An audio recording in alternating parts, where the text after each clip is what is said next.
award-winning, thought-provoking, action-packed edition of the Tony Basilio Show is coming up next. Tips are always appreciated here at TonyBasilio.com, home of the Tony Basilio Show.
You found the Tony Basilio stream at TonyBasilio.com or on your smartphone or tablet. Another thrilling, chilling, and sometimes spilling edition of the Basilio Show is on the way next. Tips are always appreciated here at TonyBasilio.com.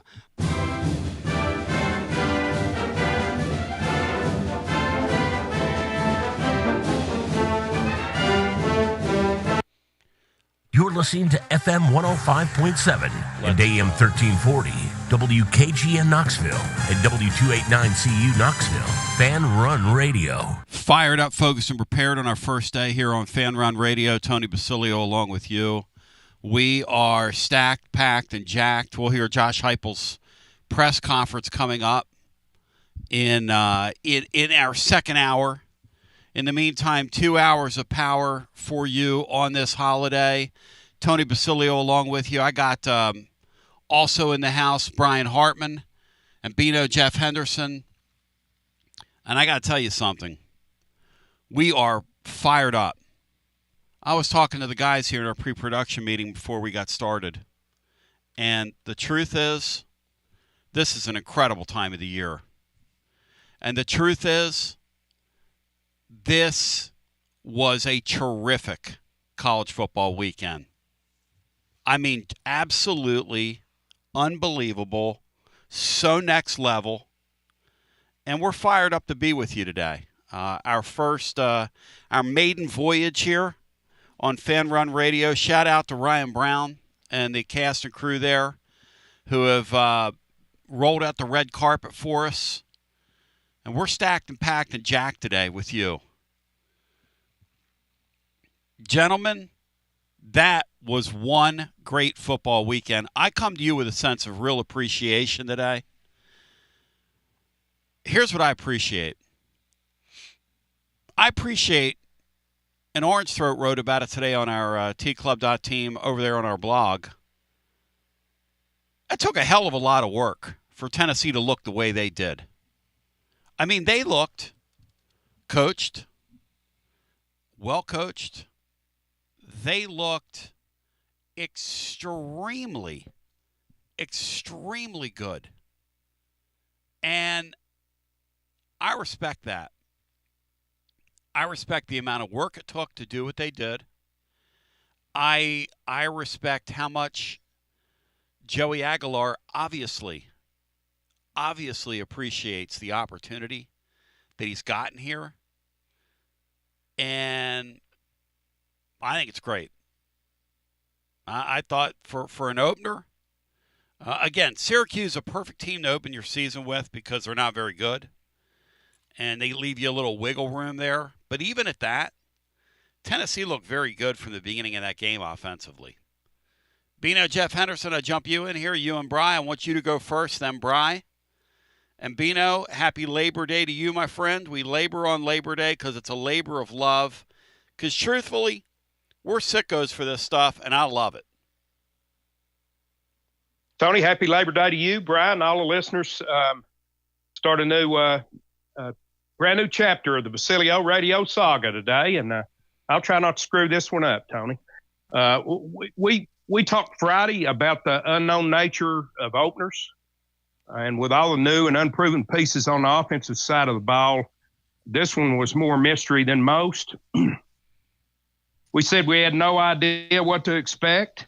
And I guess the last thing I expected was to come out of it more impressed with our offensive performance than our defensive performance. But that's where we found ourselves. In the defense's defense, if that makes any sense, Syracuse seemed to do most of their damage in scramble mode. They converted several third and very longs that kind of kept drives alive. I think there were three or four on fourth down. So even in a performance that was uneven, I thought Tennessee's defense kind of had them off the mark. But when nut cutting time came late, however, and Syracuse could have cut the lead to one score, the defense kind of stood up and looked a little bit more like it did last year. On the other side of the ball, excuse me, I understand we'll see much stiffer competition going forward, but I was really impressed with Joey's first start. Had a few accuracy issues, but thought he was poised. He was decisive, and he certainly showed the ability to make timely big plays. Braylon Staley looked like he can become a big play receiver. And I believe our running back by committee is really, really solid, Tony. I was like you. I was really impressed with Yassine Willis for Syracuse. And he had 23 rushes for 91 yards. By comparison, Star Thomas and Deshaun Bishop combined for 23 carries, and they had 174 yards. So that's how impressive they were. To just about double what that Willis kid did in a really impressive performance by him. And I thought our no-look offensive line, especially without David Sanders, looked really good. They played clean, and don't think we averaged 6.2 yards per rush, and they didn't give up a sack. So just a really, really encouraging opener, Tony. Understand this is not an SEC football team. That's right. But I do believe we're a program that has become accustomed to winning and knows how to win games. Heupel's a winner, man, and he can really coach. And this kid's a better fit for his offense than the guy they invested all that money in, which is really strange. I don't pretend. Yeah, it's a mystery. Listen, as you say, it's a mystery. Yeah. I don't know anything. You know, I don't pretend to understand why that is. This guy, he's not a better fit for the offense. He's a much better fit for what they're trying to do. Watson Brown, before we get Brian Hartman's thoughts, and then I want to go to you at 865-200-5402. We're wide open for your phone calls. Again, the number is 865-200-5402. Our TLD Logistics Hotline on this holiday Monday. I want to celebrate what we saw with you. We were on post-game on our Garza Law fifth quarter fan reaction, which comes your way after all these games over here at tclub.team. And I did about 4 hours the other day till my back couldn't take the fun anymore, so to speak. I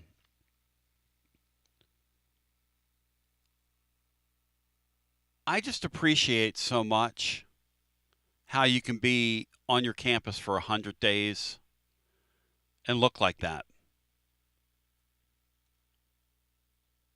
And Watson Brown texted me about this quarterback and said, I can tell you right now, Tony, having coached it, been around it for 5 decades, and now watch it all the time, stay up with coaches that I have in the deal. Those players love that quarterback. He said, I don't know what this guy did in the offseason, and he's going to talk about that Wednesday with us on our Wednesdays with Watson Brown. I don't know what. He said, I don't know what he did or how quickly that happened. He said, but it is extremely obvious that they love him. They trust him. It's like his football team. It's one of the craziest things I've ever seen, how seamless that was. Now, I'm with Bino. Look, we got to temper this. Syracuse, a team that gave up 34 points a game last year. They won 10 games because offensively they were a juggernaut. Jeff Nixon's a very good offensive coordinator. As I wrote today in the blog, they put a lot of good things together. You have to give them credit, like Bino's talking about. Hey, that running back's a great player. He's a great player. And Angeli, for as much of a statue as he is, kind of made a few plays. He sort of grew into that game, and they made plays on 3rd and 4th down. So, and our linebackers look like electric football. They do. That's kind of a family tradition around here, though. This guy's over there, going over there. Like Cinco said, the run fit stuff is, our linebackers are kind of a tough watch. But look, it's a first game. Let's be willing to let everybody grow into the year. Brian Hartman, your thoughts on what we witnessed, because it was, it was chicken soup for the Vol fan soul. That was a lot of fun, seeing Tennessee and Syracuse. And then I want to get into the weekend at large. I look at other teams that are supposed to have high-powered offenses that everyone talks about. You have Texas and Arch Manning. Ohio State, though they have a new quarterback, but they've got that great receiver. Yep. You've got Clemson, LSU, all that talent, and Alabama.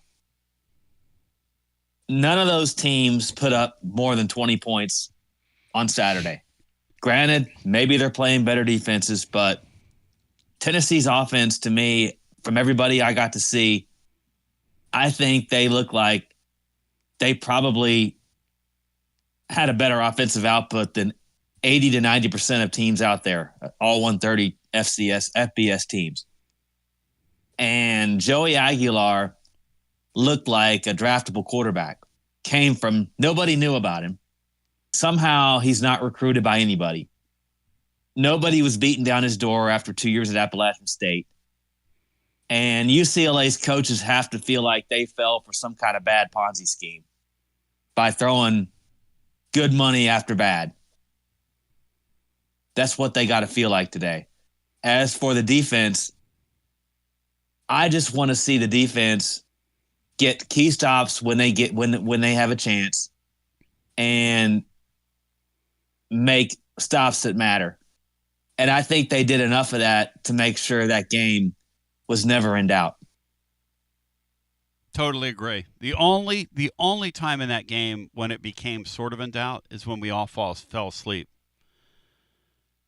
in the middle to late third quarter, because we have to have a game where a quarter lasts an hour and 25 minutes.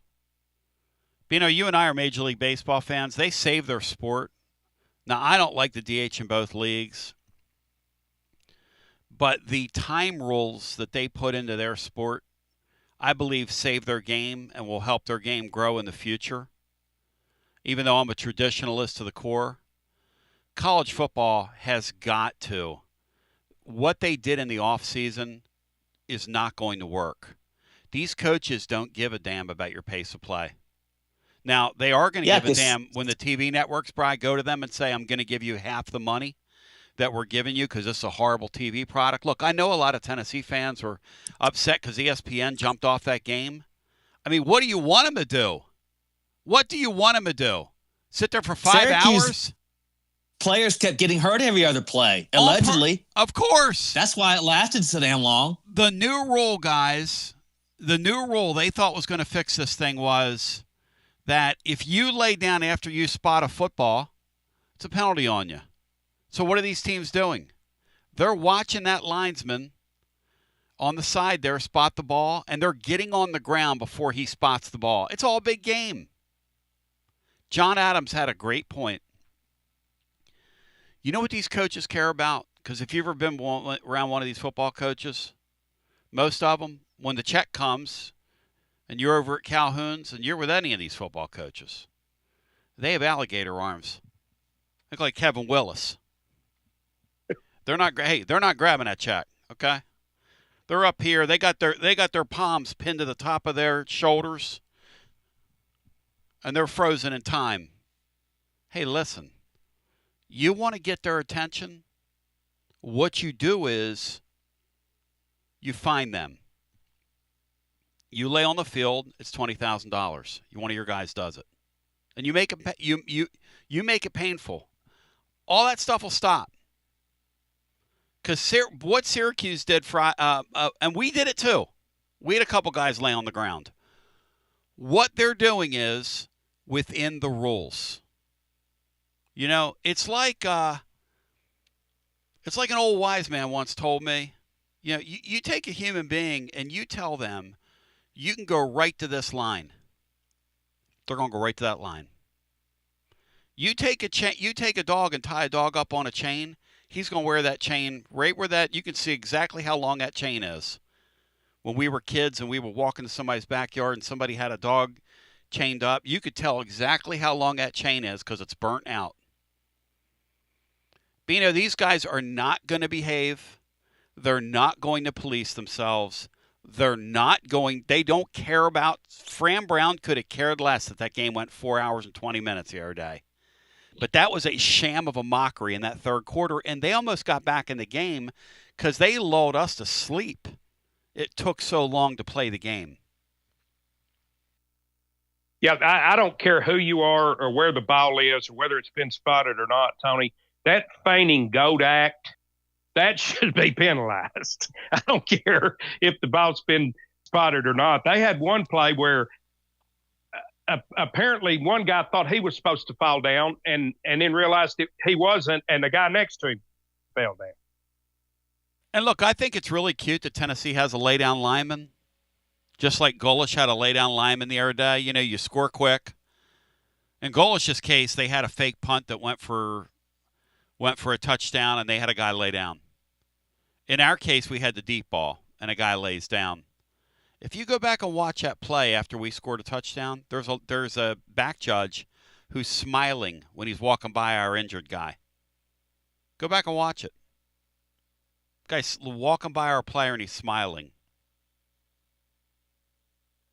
You know, Tennessee fans are complaining, Bino, because ESPN dumped off that game. Bino, would you have dumped off that game?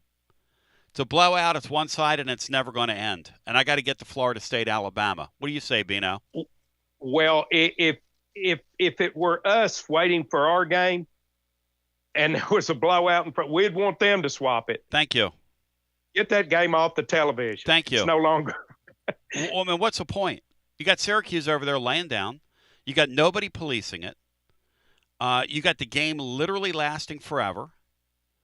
And somebody tell me the point of that. Because I don't see the point in that. If we were waiting for a game to get over with before we could see ours, they wouldn't switch it. Sure they would. They would keep it on there, and they would let us have to see the whole game and see the coaches get interviewed. Both of them. No, Brian. Before they switched over. No, Brian. No, they wouldn't. No, not if it was a game of that Florida State-Alabama magnitude. Which leads me to this. LSU saved the league's bacon over the weekend. That's a miserable weekend for the Southeastern Conference if LSU didn't do what they did. A miserable weekend. Utterly miserable weekend. That was one great football game Saturday night. One great football game. You know, my plan was, and I told myself in the blog today, because Brian mentioned Nico. I've come to the conclusion that a couple weeks into this season, we're not going to care about Nico. He's a kind of a tragic figure in my mind. I watched the first half of the UCLA game and then went back and laid down and listened to the second half. And with my back stuff, it's hard to sleep. Like, my nerves get kind of cranked up. And those of you that have been through it. Those of you who haven't, I don't want to bore you. And then we're going to go to the TLD Logistics Hotline. Here's where I'm at on Nico. That's a shame. That's a shame. Nico's like a child performer in my eyes. He's Michael Jackson with Joe Jackson over top of him. I don't even know how much of his own money he sees. And he's a tragic figure to me. I'm watching him the other night. And Orange Throat wrote about this today on our blog. I, for the life of me, cannot believe that they were irresponsible enough to put that kid in the spot he's in. That is a horrendous football team that he's on. Look, I thought Utah was going to whack them. And we should have taken that in our winners and losers Thursday night. We went 2-1 in our power plays, which is pretty good. You make money if you go 2-1 throughout the football season. The one loss was Virginia Tech, who really, the punt return in that game really altered the game for South Carolina. I officially feel sorry for Nico. Officially. And I don't know how it's going to turn out here. None of us do. Like Bino said, we didn't see an SEC defense the other day. We don't know what Joey Aguilar is going to do. Boy, he's a nice fit for this offense, though. And I love the fact that we're using the term gamer after one game for him, because that's exactly what he is. So my number is 865-200-5402. Now, all lines are jammed. But if you want to get in with us, write the number down, 865-200-5402, taking you up to the great Chase Thomas. And then my boy Dubsy later on today. I'm fired up, focused, and prepared. I don't know how else to feel after week one. I really feel Tony, like go ahead. I'm like you. I feel sorry for Nico. The problem is Nico's actually LaToya Jackson, and his daddy thinks he's Michael. That's the big problem. That is a great line. That's going in the blog tomorrow. And you know what else, too, on the Nico thing? Because I got to do a video on this. I'm listening to the UCLA game the other night. Bino, their color commentator, whoever it is, was saying this guy is an incredible quarterback. No, he's not. He's a guy that looks incredible playing quarterback. He's not an incredible quarterback. Now, that said, he was not good the other night. He's by far on the field the other night UCLA's best offensive player. And he's not any good. So I was telling my brother, my brother Richard, who graduated from Penn State, and we were talking about the weekend, and we were talking about Joey Aguilar, and he said, man, that's just absolutely why we love college football, Tony. He said, if the Vols could get some traction this year, that's why we love that sport. Because you just don't know. That one AA running back from Missouri a couple of years ago. You just don't know. We think we know. You don't know. Hey, the other night, Bri, was it South Dakota? They came this close, okay? They came this close. North Dakota. North Dakota with Kansas State. With Kansas State. They came that close. You think you know, but you don't know. And Bino, you're right. Nico is a really beautiful woman, okay, that everybody wants to turn into a great actress. She can't act, she can't sing, she can't dance. But she looks good. I'm with Throaty. I'm not going to dance on this guy's grave, because it is going to be a grave this year. Because he's going to die 1,000 deaths playing in front of that offensive line on that football team. Okay? Really not a good decision on their part. Bino, am I wrong before we go to the phones in saying that Joey Aguilar is a better fit for what Tennessee wants to do and will be more productive at quarterback than Nico was last year? No, I think you're right on both counts, Tony. Before we came on, Major League was on the MLB channel, and I was on there, and I'm thinking about our quarterback situation, and Hendon Hooker and Joey Aguilar. I mean, they're like Willie Mays Hayes. They just show up out of nowhere, and people are saying, "Who are you, and what are you doing here?" And I mean, those look to be the best fits that he's had since he's been here. So that is the odd thing. That is really odd. Yeah, and here's the thing about him. He's a hell of a coach. That was a great plan they had for Syracuse. Now, yeah, what are they going to do against Georgia? I mean, look, I don't know. Tell me about the health of Jackson Moy. Tell me about the health of some of the guys that got hurt on defense. We'll take Heupel's press conference in about an hour. I don't know. I know this. Living in the moment, I enjoy what happened over the weekend. Living in the moment, Alabama's got issues. living in the moment, Texas has a quarterback problem. Living in the moment. Now, college football is a game where Arch Manning's going to get about 3 games here to grow into his deal before they host Florida. But living in the moment, those two teams who we penned into the playoffs have some issues. We'll go to the phones. Bino, what did you think of Arch Manning's play over the weekend? Because he looked, for a guy that's been on campus 3 years, those lights were a little bright for him. It was very, very surprising. I feel sorry for him too, Bino, because he's got to carry the Manning name around. And brother, that ain't easy in the modern era. These guys are a corporate conglomerate, is what the Mannings are. Yeah, I know he's been there a long time, Tony, but for your first assignment, when you're really the quarterback, is to go up there in the horseshoe, and you're expected to win, where almost no one other than Michigan goes and wins. That was an awfully tough opener. I'm gonna withhold judgment. I think Brody said it perfect in his piece in the blog today, and that's that giving up or just determining what you think about Arch Manning based on that is almost as crazy as him being a Heisman favorite before he ever took a real snap in a game of magnitude. That's a sport we love, though. It's a sport of reaction and overreaction. Yeah. And with that in mind, we come to you for your reaction. On the other side, we've got it started with you on a Monday as we continue with more. It's your Tony Basilio show. Our maiden voyage here on Fan Run Radio after this. Whether it's baseball, football, softball, church groups, or schools, if you're raising money, do it with locally roasted Grade A Grounds coffee. I'm Billy Miller, a Vol alum and Knoxville native. You keep 40% of sales, and we donate 5% back to our East Tennessee community. Get started today by visiting our website at gradeagrounds.com.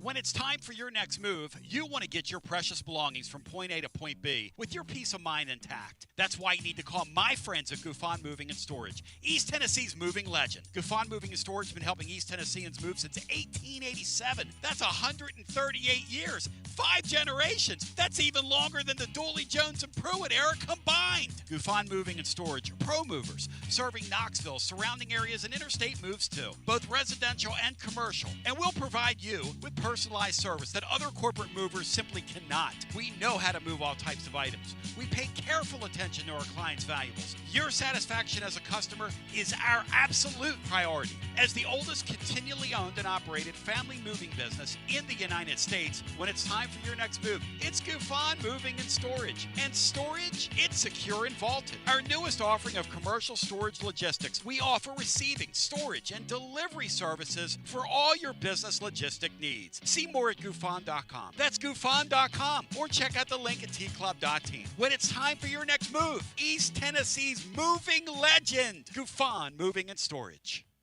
Why limit great savings to just one weekend? This year, our Labor Day special lasts all month long. It's the September Smart Comfort event from Pipe Wrench Plumbing, Heating, and Cooling. This month only, enjoy valuable home comfort upgrades at no extra cost when you install a new HVAC system or water heater to prepare your home for the colder months ahead. This September, you can get a free furnace upgrade with qualifying HVAC system installation or free sediment filter with water heater installation. Pipe Wrench is your partner for energy-efficient and cost-effective upgrades that keep your family comfortable and safe year-round. We make it easy with free on-site estimates for replacements and free second opinions on repairs. And if budgets are tight, we offer flexible payment plans including 0% financing with credit approval. No rush, no stress, just smart seasonal savings for HVAC or water heater installations until the end of September. Call Pipe Wrench at 865-264-8090 or book online at pipewrench.com to schedule your appointment today. And as always, same-day service guaranteed or the visit is free.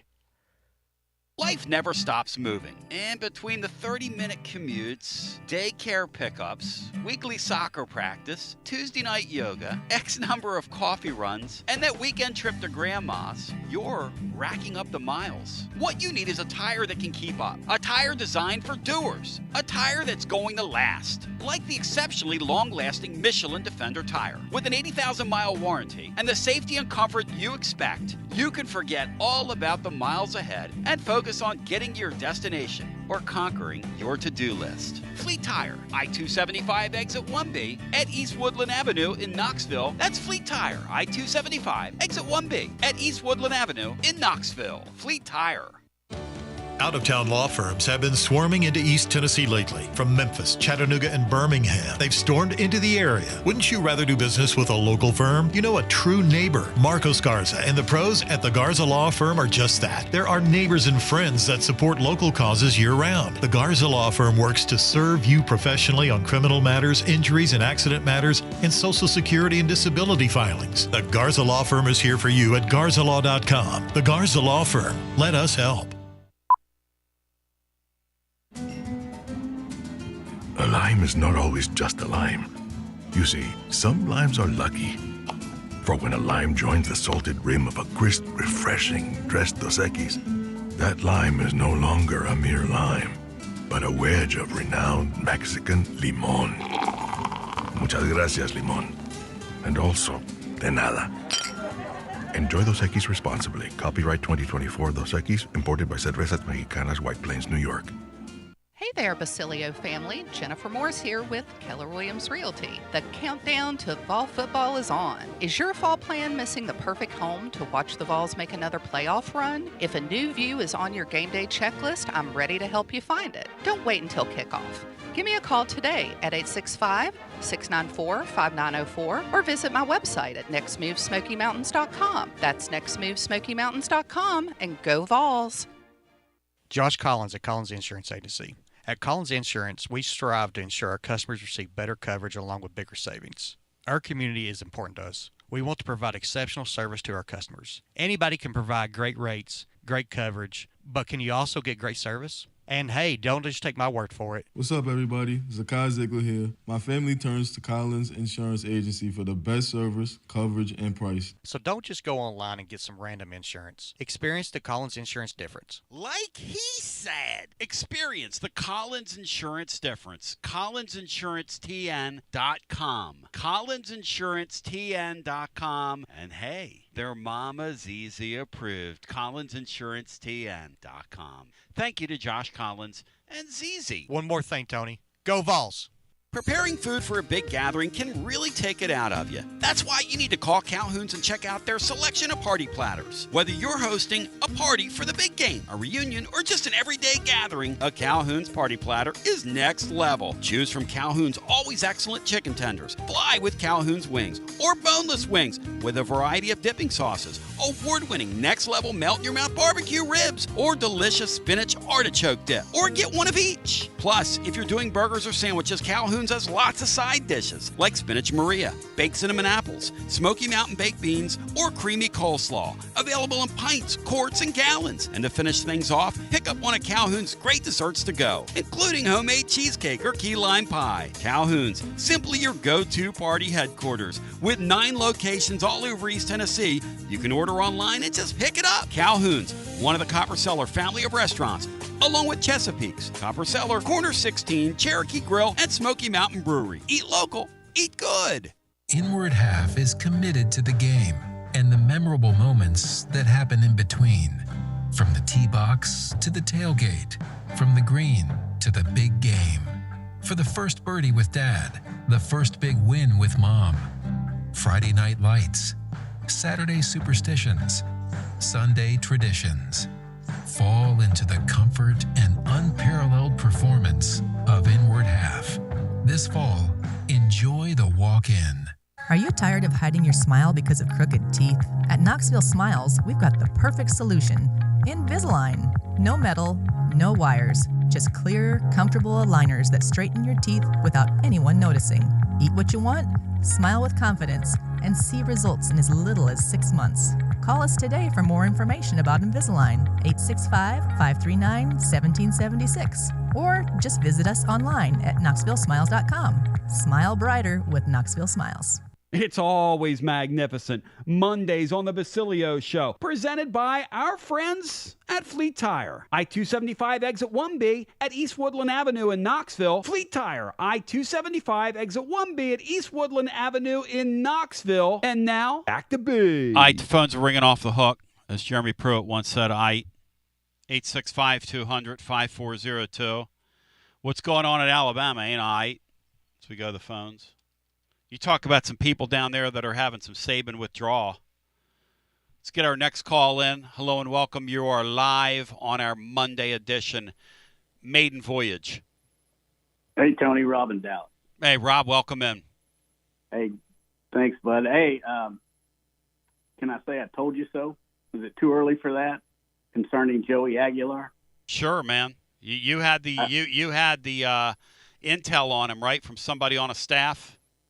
Yeah, a buddy of my neighbor's on the SMU football staff, and he's watched tape on us a lot, and he's the one that came to me and said, we nailed it. And I was like you in the beginning, like, who is this guy? What, you know, I don't know. I've never even heard of him. Sounds like to me we made a trade, but I tell you what, about midnight Saturday night, watching that UCLA game, I walked away going, well, I guess we did all right. Yeah, look, I really do think that he's a nice fit for this offense, and I think he's probably a mid-tier SEC quarterback if you look at, like, week one, which is fine. That's all you need. All they need Joey Aguilar to be is a credible Southeastern Conference quarterback. Don't need him to be a superstar. Need him to fit the offense. I mean, look, his completion percentage wasn't, like, off the charts the other day. And like we were talking about in the post-game show, he's going to miss throws because that's kind of who he is. But he throws a nice deep ball. He's in command of what he's doing, and the guys around him respond to him. And at this level, when you can make some plays with your feet, you can win some ball games. Tony, I tell you, I went back to the Alabama when they had their run, and look at all the mediocre quarterback play they had. Sure. Guys that were just team managers. And they won national championships. I don't expect Joey to go out and throw up Heisman Trophy numbers. I mean, great if he did. But the confidence I had in watching him behind the line, I don't know how you guys felt, but he seemed calm, relaxed, comfortable. I didn't see happy feet. I didn't see his head jerking from side to side trying to find somebody. I didn't see him scrambling out of the pocket when it began to start to collapse on him. Matter of fact, the one deep ball he threw, he had defensive lineman right in his face, and he nails the guy, throws it right on the money, you know. And first, I don't know what play it was against UCLA. They had a guy going up the middle, and Nico misses him by 10 yards, nobody around him. And I thought, man, I'm glad we don't have that. Yeah, Nico's a tough watch. Go ahead, Bri. Somebody just say something. Yeah, go ahead. No. Okay. No, I'm good. My thing with Aguilar is that I appreciate how hard that kid worked to get to that spot, because that's not easy. And he obviously is taking this extremely seriously. And one other thing, you know, this is not professional football. People want to, talk about these quarterbacks like, you know, this guy's this and this guy. I've never been worried about when I'm watching college ball whether or not you're an NFL player. Because I'm going to tell you something. Georgia is better with Gunnar Stockton. They're better with Stetson Bennett than they were with any of these big arm guys. These kind of smallish guys that can sort of run around and make a play. Like the other day, before they took their foot off the gas, they look damn good on offense, and this Gunnar Stockton guy can run around and make plays. And why more college coaches don't go get those types of players is beyond me, because that's your sport. You're not playing NFL football. You need somebody that can make plays with their feet and with their arm. You need guys that can improvise. Hey, Joey football the other day, Rob, when he evaded the pocket and rolled out to his left and kept that play alive, and then found in the back of the end zone, our back, that was as pretty a play as we've seen in a year and a half here. He never gave up on it, man. And you know what else he didn't? He didn't run out of bounds. Guys, the reason more coaches don't go in that direction is because that's not what you get the star rating on. And they've got to have their highly ranked recruiting classes or their fans go crazy. I think I'd rather win football games than worry about where I would too. I would too, Tony. But that's what we demand as fans, is go get that five-star quarterback when in our system and probably in most systems, smart, efficient, know when to throw it, when not to, and be a willing runner when you have to. Yeah, but don't you want to find a five-star that fits your program? I don't want any five-star. Like this Faison Brandon kid that's coming out that we got, I hope he fits us. I hope he lights it up. But if he doesn't fit, I don't want a five-star just to have a five-star. That's Bino's point. I don't either, Rob, and I don't think coaches want that either. Fans want that. Fans want a five-star quarterback, period. Great point, Well, let's hope we all learned our lesson in five-star quarterbacks, and we hope that Josh goes and gets us a guy that, can light it up and fit our program and put W's up on the board versus stars. Thank you, Rob. It's kind of like him. It's kind of like Heupel, if you think about it. Heupel's not like some flashy guy. He wasn't a flashy player either. Sort of a meat and potatoes guy. He was a total winner at Oklahoma. He's been a total winner here. And he can really coach. These guys did a really nice job with that quarterback in 100 days. I mean, a really nice job. And you know what? We did our first 3 plays from scrimmage the other day, and nobody was close on it. Because who would have thought they would have come out and been that aggressive early, throwing the ball in the middle of the field, which is something they never trusted Nico to do. In fact, they didn't trust Joe Milton to do it. It's almost like, okay, we're going back playing our offense. We're going to go fast. We're going to attack you with a choice route in the middle of the field to Matthews, and here we go. Let's go.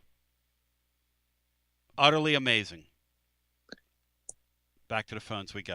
You could tell from the first couple plays that they might have hit on their quarterback when he hit that little tight window, I think on the second play of the game. Yep. And it got a first down. I mean, you could almost feel good right then. And here's the thing about Aguilar. I'm going to pump my brakes. Look, I think he's probably like a mid-level quarterback in the SEC. It's fine. That will be good enough. You know what Nico was last year? A mid-level quarterback in the SEC, and you got to the playoffs with him. This guy's better than Nico for this offense. Now, he's not – probably doesn't have all those, like Bino was talking about. If you put those guys out there together and threw the ball side by side, you'd choose Nico 10 out of 10 times. Yeah. Playing quarterback, it's a lot like pitching in baseball. And I was talking with a buddy of mine, major league pitching coach for years and years and years. There are a lot of guys who can throw the ball a million miles an hour, can't get anybody out. Yeah. There are a lot of guys that can't throw the ball really hard as quarterbacks, but they can move it up and down the field, brother. Hey, if you'd have taken Joe Montana to the old heads and you put him out on the field against some of these other guys that can't get in an NFL lineup, and you just put him in practice, you would choose the other guys over Joe Montana. And I'm not comparing this guy to Joe Montana. That's embarrassing. But the point is the point. And the point is that this guy belongs. And this guy was not afraid. Hello and welcome into our next call. You're on our Monday edition. Oh, my God, man. See, this happens every year with y'all. First of all, close off all the rest of the segments. This segment's going to be pretty long, and tell your people at Fox you damn well deserve your ratings getting ready to go through the roof. But, Bino, how you doing? But, Tony B., listen. Hey, Aguilar good, Florida. Aguilar did well. He did real good. How concerned are you about Florida State right now? Because that's another loss for you guys I put on your schedule now. Well, I'm just sitting here looking. Yesterday, I got a text message from this guy about 11:09 a.m. telling me Florida State was going to whip our ass. That was me last night. That was me texting you last night. I told you to get ready for another one at the end of the year. Hey, Beanstar, how good did the Castellanos guy look? And Florida State continues in this era to be the team that's ranked too high or ranked too low. I mean, and how do you get a beat on what you have when you're dealing with that many transfers? That was an embarrassing effort from Alabama the other day, Beanstar. Embarrassing. Yeah, one of the things that the weekend looked like was kind of a turn back the clock weekend for Florida State and Miami. Yes. Boy, I'll tell you and what. We have to play both of them. And guess what? Yeah. And we got to play USF this Saturday. And guess what? Every Florida team in the state play each other hard if we play them. We playing the top 10 teams in the country. We playing them. Hey, listen, I respect the heck out of that. I respect Florida's schedule. I think it's almost unfair. It's brutal. I respect that, though. They could have bought out of those games. They didn't buy out any of them. Miami, Comrade Golish, and Florida State all on an SEC schedule that's among the hardest in the SEC, if not the hardest. I respect the hell out of that, Florida. No doubt about it. But let me tell you this. You all summer long you was talking about y'all old quarterback is coming in here and it's going to take if DJ Lagway stay healthy and all that good stuff. Yep. Did you see Jones Jr. back DJ up this past Saturday? Did you see that? What's a Jones Jr.? That's his last name. You Jones think Jr. I'm going to sit there and watch on that weekend a Florida bye game when you're playing a gin rummy? You think I looked at that for 5 seconds? I don't even know who won the game. You played rummy too with Syracuse. Did you guys win? Giving Joey Aguilar all the credit. Did y'all let win? Let him see what he's gonna do against an upstanding SEC school. Let's see what he's gonna do when somebody coming after him. Hey, Florida. Let's see how that offensive line. Did y'all win Saturday night? Did y'all win Saturday? I didn't get scored. Did y'all win? Yeah, we didn't win. We shouldn't have played that team. But anyway, you played that game. Y'all should have played Syracuse, but Syracuse scored 26 points on y'all. Yes, they did. And you think we worried about what y'all gonna do? What Aguilar gonna do? No. But the worst performance this weekend was by Trash Manning. When I told you that he was happy feet just like his uncle, all of them got happy feet, and guess what? It turned out to be absolutely correct. I don't care what your name is. When you out there and that people put that, you know what? Matt Patricia put a hell of a defense out there for him. Had him looking at like he had looking at deer in the headlight.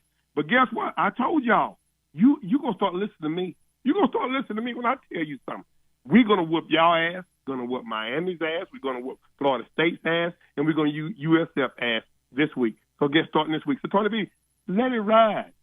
Let it ride. You're telling me to let it ride, but you got Florida. Go ahead, B-Now. Spot the ball, Florida. Hey, Florida, here's what I want to start listening to you on. You better be right. Next time you tell me you're going to be at Calhoun's, you better be there. Oh! Hey, man. God, hey, B-No, it was my mom's 86th birthday, man. Man, happy birthday to your mom. Happy birthday to your mom. I couldn't make it, man. I couldn't make it, I understand. Hey, you want to hear a funny story? So the other day, Yes, Lefty, sir. a.k.a. Leroy, I got this really nice hat that my family got me for Father's Day, okay, from my friends at Alumni Hall. Really, it's got the stitch on the outside, really nice Vols, really beautiful hat. And you know Leroy's like a hat fiend. You know that. He loves hats. Yeah, he loves hats. Loves hats. He just turned 85. And I couldn't get to his birthday the other day because, I'm laying on the ground. And Leroy says to me, a.k.a. Lefty, can I have that hat for my birthday? Hank. He walked out of there with my Father's Day present. Laura goes, man, where's your hat? You're a good dude, man. Well, Laura says, where's your hat? I said, I gave it to Lefty. She said, what? I said, yeah, he asked me for it. Hey, thank you, brother. You're supposed to give it to him, man. Take care of Lefty, man. That's right. Good talking to you, my man. He ain't got, with dealing with you, he ain't got much time left dealing with you.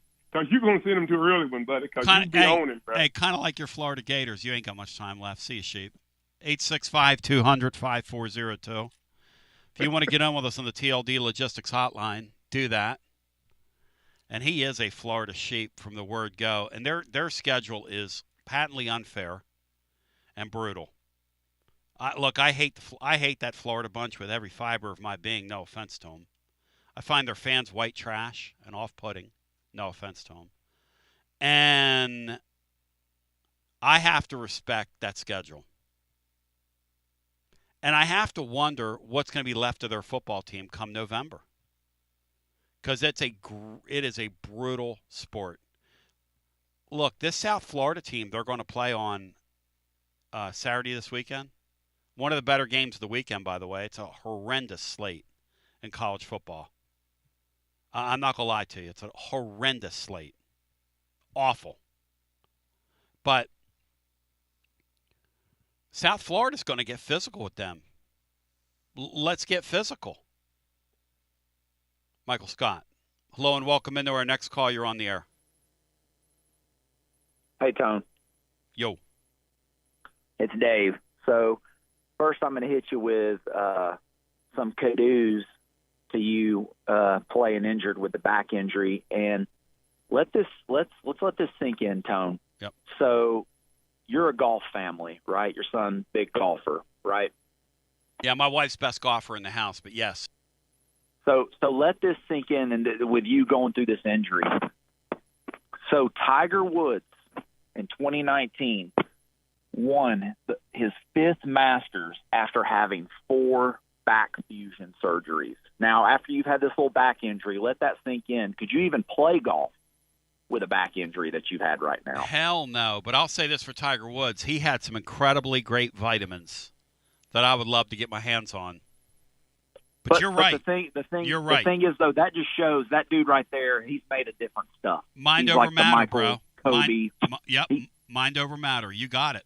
No doubt. He's made of different stuff. So now that we got that in there, I'm glad you're healing up. But can we just talk about first off? I think is it Star Thomas? Is that his name? Yes, from Duke. So no offense to the kid from Carnes, great running back and kind of a good kind of sell you when you need a breather. That man needs to be our starting running back, Tone.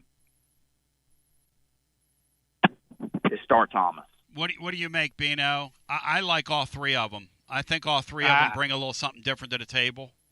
Absolutely, and I think we're going to be much stronger with running back by committee than we would be if we loaded any of them down. Agreed. Yeah. It reminds me a little bit of the year when Hendon was here, when we went off on everybody, how we kind of had the running back by committee when Sampson was a freshman, the 3 of them. Yep. It just seems like to me Star Thomas has a different gear in that first 5 to 10 yards. I was surprised. I was really surprised by that. I don't know about you guys. Also, I agree with you. Too, on Aguilar, y'all were talking about him, us trading Nico in the way, I hate it for Nico the way he looked. He is playing with a trash team, but this kind of happened now that they brought money into the deal. Now that's not under the table. Yep. You're going to get criticized. but that's what you get paid the money for. But it almost seems to me, if you go back through Heupel's career, look at all his career, even dating back to being an OC at Oklahoma, to being a head coach at Central Florida. Every time he has a top-tier ranked quarterback, he tends to struggle. But Joe Milton, for instance, Nico, and then you look back at his time at Oklahoma, Sam Bradford, he came from a small Indian reservation high school in Oklahoma, wasn't a top-line recruit, turned into a Heisman finalist. You look at Central Florida, Mackenzie Milton was like a 2-star recruit from Hawaii. Dylan Gabriel was like a 2-star recruit from Hawaii. He seems to do well with these kind of under-the-radar guys. Really strange, isn't it? And he's a much better developer of these quarterbacks than he is eval guy of these quarterbacks, which is an interesting thing. It's a little hole in his game. The whole eval thing is, and that's okay as long as you're a great developer, because these guys are going to fall in his lap. It's just the way it is. This kid has fallen into his lap, and he is Not better. He's a much better fit than Nico ever was. By the way, Nico Saturday night, another thing I feel sorry for him about, because he's not a willing runner with the football. It's not his personality. But he's running out there at UCLA to show everybody, hey, I can run. He's going to get himself hurt. He is not going to make it through a Big Ten season when they start playing the big boys in that league. He's going to get himself hurt if he runs like that, the way he ran the other night. Yeah, I mean, you look at the schedule. I don't know what their schedule is, but I mean, if they play the Michigans, the Ohio States of that conference, the Oregons, even USC, I know they've got a lot better recruits this season and from the transfer portal. But I mean, you're right. He's going to have to either get down or just get rid of the ball. It's sad, man. Last take before I get off here. Yes, sir. With Bama. It's I think what they are about to do, if this guy keeps struggling like this, because their schedule's not easy either. They have to go to South Carolina, to Georgia. They've got us. They've got Auburn at the end of the year. They've got LSU. I can see their fan base pulling the trigger on this guy. They better be careful because they might wander in the wilderness like we did after we fired Fulmer. And the thing is about them is Saban knew what was going to happen. Let's just get real to all my Bama people out there. They were making things happen before the money started coming to light under the table with their boosters, with their people down there.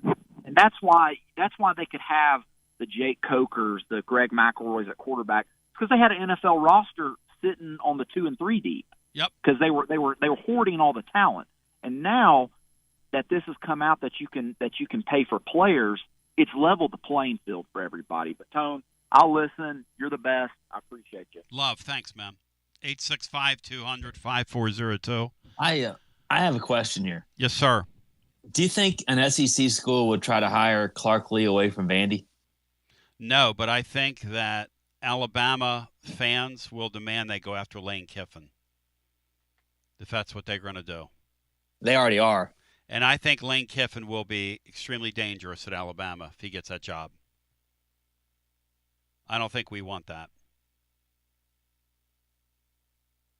Hey, Tony, I got a quick admission to make here. I watched the first series of the UCLA game. Yep.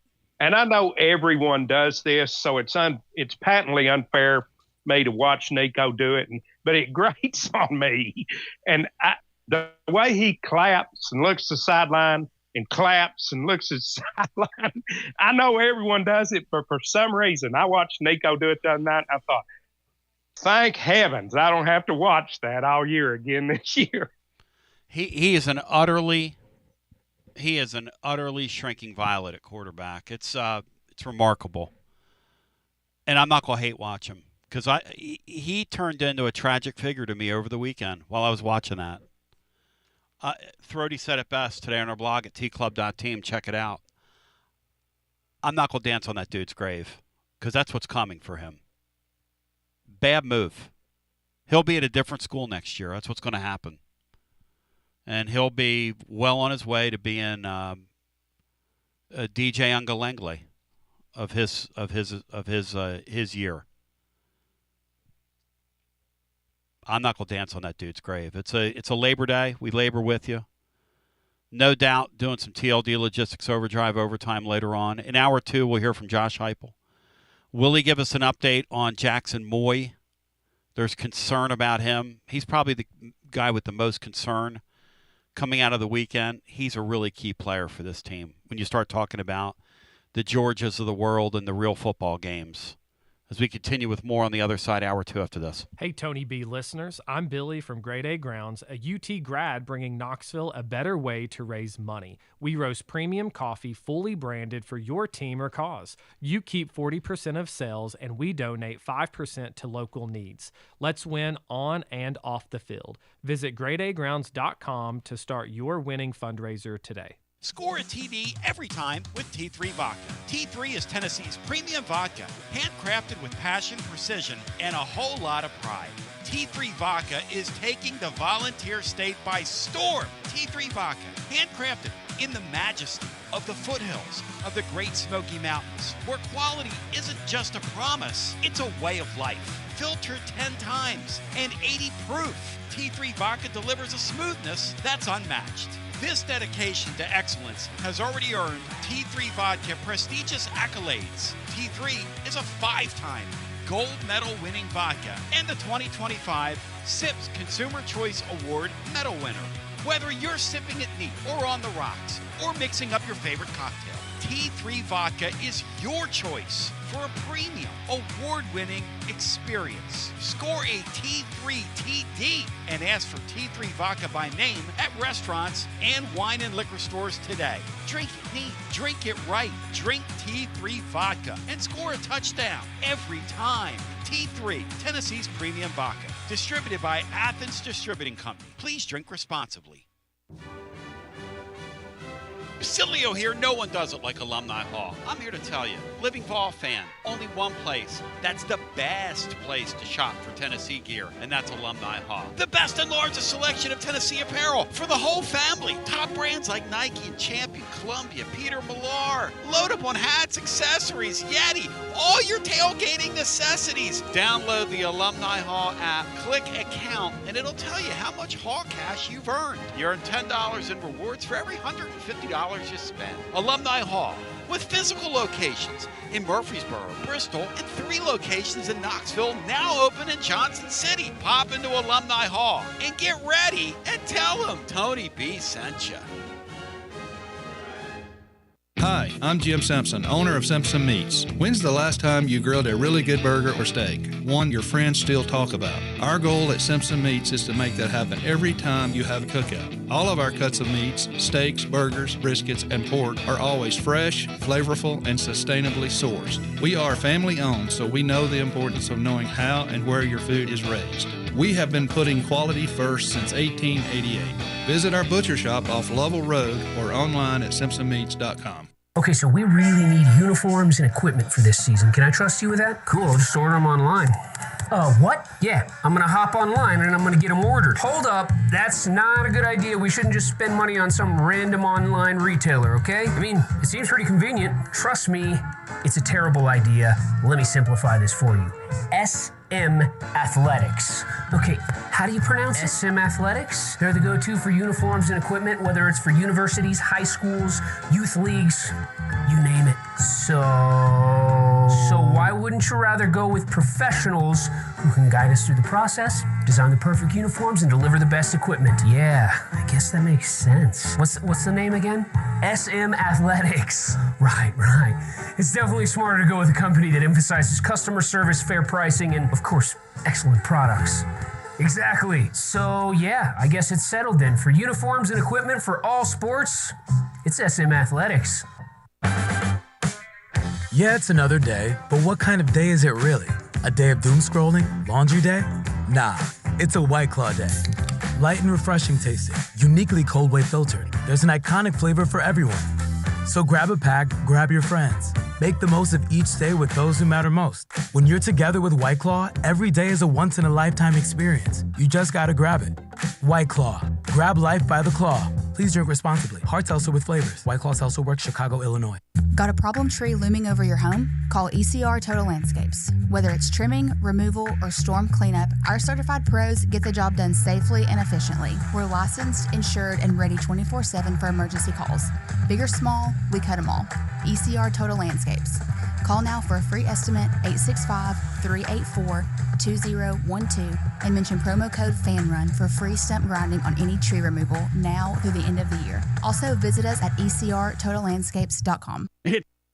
You're listening to FM 105.7 and AM 1340, WKGN Knoxville, and W289CU Knoxville, Fan Run Radio. Get Sabir on the TLD Logistics Hotline, online at tldlogistics.com. Running a business, coaching a team, planning your next big event, you need more than just gear. You need SM Athletics and Logo Solutions. Custom uniforms, branded apparel, promotional products, done right, done fast, and built to show off your brand with pride.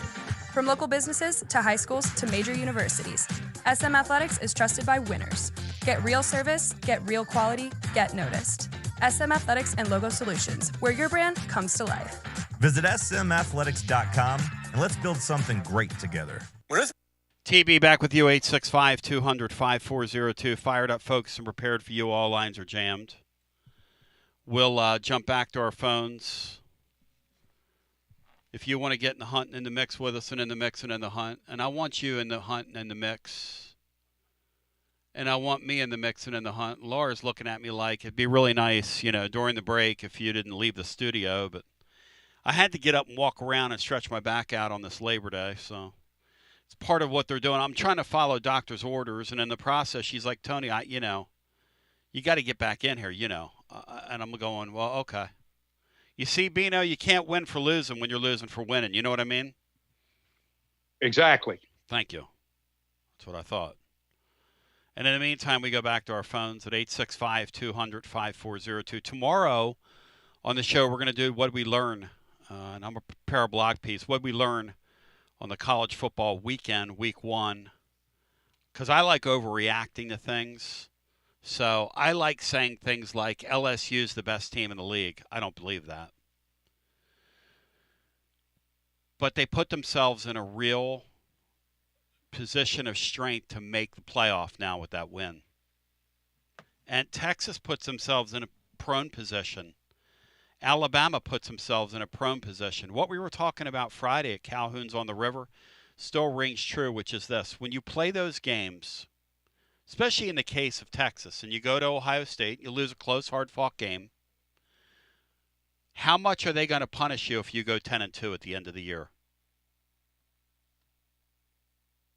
In other words, if you go 9-3, if you lose two games in this league from here, which is very possible for anybody, as we've seen, once we get past this hoopty weekend, this weekend coming up, major college football, that the networks let these guys get away with this is a total disgrace. Because this is a great sport, worth celebrating, with the great Chase Thomas on deck. I got to tell you something. This weekend's an embarrassment. I mean, look at the schedule. Bino, what do you call that? What do you call this schedule, Bino, this weekend? From week 1 to week 2. You mean to tell me the powers that be couldn't have put 3 or 4 decent football games out there this weekend? I'll give it a D for Drek. It's unbelievable, Andy. But we're gonna. Have you seen the Friday night slate? No. Have the Cowboy fans seen the Thursday night slate? Go! Hey, Cowboy fans, the prediction is Pine. Let's go to the phones. Watch my Eagles throw up an egg. Eagle fans will be all over Jalen Hurts. It'll be a beautiful thing. We'll be back to back to normal in the universe. Who do we have Friday, Bino? Bronny? You've got Eastern Washington. Yes. Faces Boise State. That's one game. On that red field. Continue. Yeah. And Louisville plays James Madison. That actually might be a decent game. Yes. But the other 3 games are, I don't know literally if you'd walk down the street for. Back to the phones we go, like some WNBA action. Let's get no offense.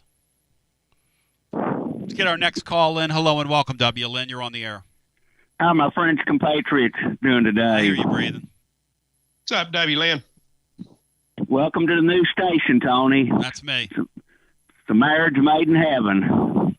So, What'd I say? I give Joey football an A. I almost gave him an A- because if he runs to get extra yardage like he did against Syracuse against Georgia, we'll quickly be seeing who the number 2 quarterback is. There is no doubt. No doubt. Yeah, he's got to learn to slide a little bit more. He can't go headlong into 2 or 3 tacklers like that. I'll tell you what, I saw some guys take some real shots over the weekend. Bino, did you see any of Ty Simpson? Because Ty Simpson got decapitated 2 or 3 times. That Florida State team and those guys they got out of that portal, that safety they got out of the portal, I mean, those guys were physical with Alabama now. Yeah, I mean, you talk about waking up in a new world every year down there at Florida State. Bizarre. The way they're going about putting together their roster. Lynn, there's no doubt Joey Aguilar's teammates really respect him. You can see that after 3 plays. Yeah. Did you hear that Florida State, with their stadium renovations, shrank the size of the stadium by 12,000? It's the new thing. Yeah. Yep. It is a new thing. Fan comfort. I love our 3 running backs. They're all around 6 foot and over 200 pounds. It's a different look for the defense every series. And what I was screaming in Rocky Hill Roosters was my new thing for Deshaun Bishop being from Carnes High. Leave it to Beaver. I kept saying, leave it to Beaver. Give him the ball. Leave it to Beaver. That's Bino's guy. Bino saw that dude in high school and said, and I'm going to tell you something. There's a great player at Catholic right now that Tennessee hit on, this receiver. Wow. But, Bino, you hit on Bishop several years ago. He's just a football player, Tony. He's not gonna wow you like you say at any kind of combine. He's a football player. Yep. The play he made where he was hit and then bounced off and ran for 48 yards. I don't know if you do that against SEC defenses, but I mean that really the game could have gotten close. Yes. The other thing about the fake injuries, I say put a greenish yellow safety vest on them, and they have to sit out 5 plays. Just anybody comes off the field, put that vest on them. You pay some guys, the SEC pays some students, grad students, $50 a game. They sit there with a pad, and they count play 1, play 2, make them sit out 5 plays. Everybody in Roosters agreed with that, too. That's just 2. That's 2 free plugs. That's 2. Listen, that's 2. It's too much to track. What we need to do is, what do we need to do? Fine coaches. John Adams is right. These guys love their money. You start fining coaches, and that stuff all goes away. You don't need kids counting jerseys, putting jerseys on people. You need to fine the coaches because they're going to ruin this product. If you let them ruin this product, everybody's going to lay on the ground. We do it too. Let's face facts here. We do it too in Knoxville. We had a defensive lineman lay on the ground the other day in the middle of a drive, and we do it after these quick touchdowns. So it's wrong. It's wrong when they do it. It's wrong when we do it. It's just wrong. It's got to stop. You didn't hear me, Tony. What if he's really hurt? We don't know that. What if who's really hurt? A player that's laying on the field injured. What if he's really injured? Well, that's different, Lynn. It's obvious. Well, how do you tell? It's pretty obvious when these guys do it. When those 2 guys from Syracuse both laid down on the same play, that's a $100,000 fine. That's the end of that stuff. So we'll have to have somebody watch them on the sideline to see if a doctor's actually looking at them, and medical staff and all that to see if it's a real injury. Well, I mean, it's pretty obvious when somebody gets hurt and when they don't. I mean, this faking stuff. I agree, but make them just sit out some plays. Okay, yeah. Let's have 100 people over there. Thank you, Lynn. Monitoring. Let's monitor this stuff. It's ridiculous. Find the coaches and get it over with. But thank you, Lynn. Love you. 2 free plugs. Back to the phones we go. Hello and welcome in. You're on the air. Hi there. I had just a few observations I wanted to share. One was, in the offseason, there was a lot of talk about how the coaches hadn't really been particularly active in the transfer portal. But the guys they did get, Aguilar, Star Thomas, Moe on the line, Hood on defense, there weren't a lot of them, but, man, they made a big impact. No doubt about it. That's why I wanted them to go get a couple of more type impact players. But yeah, listen, Star Thomas has a lot more wiggle and shake than was advertised. So, and again, we'll see these guys against SEC defenses, but for first glance, that was very encouraging what we witnessed. speaking of glances, there's a website that I stumbled upon. I think it's called SEC Power Hour, and a guy named maybe Carter is his name, breaks down game footage. I thought it was fascinating for two reasons. One, it gives you real confidence in Heupel as a coach. But secondly, college game's not the NFL, but it is incredibly complex.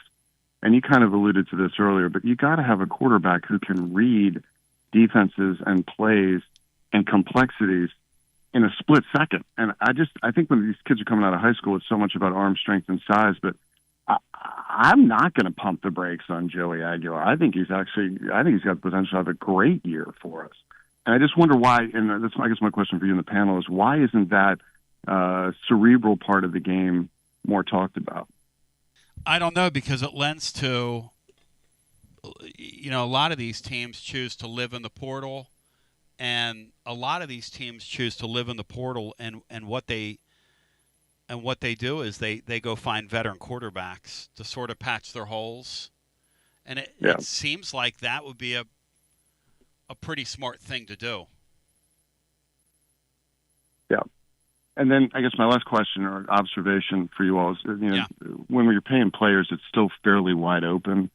There's a certain inevitability to Texas, which is why I'm glad they lost. But agreed. Given the fact that their endowment is bigger than all the other SEC schools combined, the state's population. Yes. If things don't get reined in, don't you think at some point Texas is going to win everything? I mean, one would think, but here's the problem: the New York Yankees, Boston Red Sox, Philadelphia Phillies, and Dodgers don't win it all in baseball every year, and they're totally unencumbered. And they go out there and buy all the players in free agency in the offseason. Yeah, but the flip side of that argument is Pittsburgh will never be relevant. I mean, that's like I tell Yankee fans, why don't you go to Coney Island? You're right about that. No, you are right. And this sport is begging for a commissioner and some sort of structure.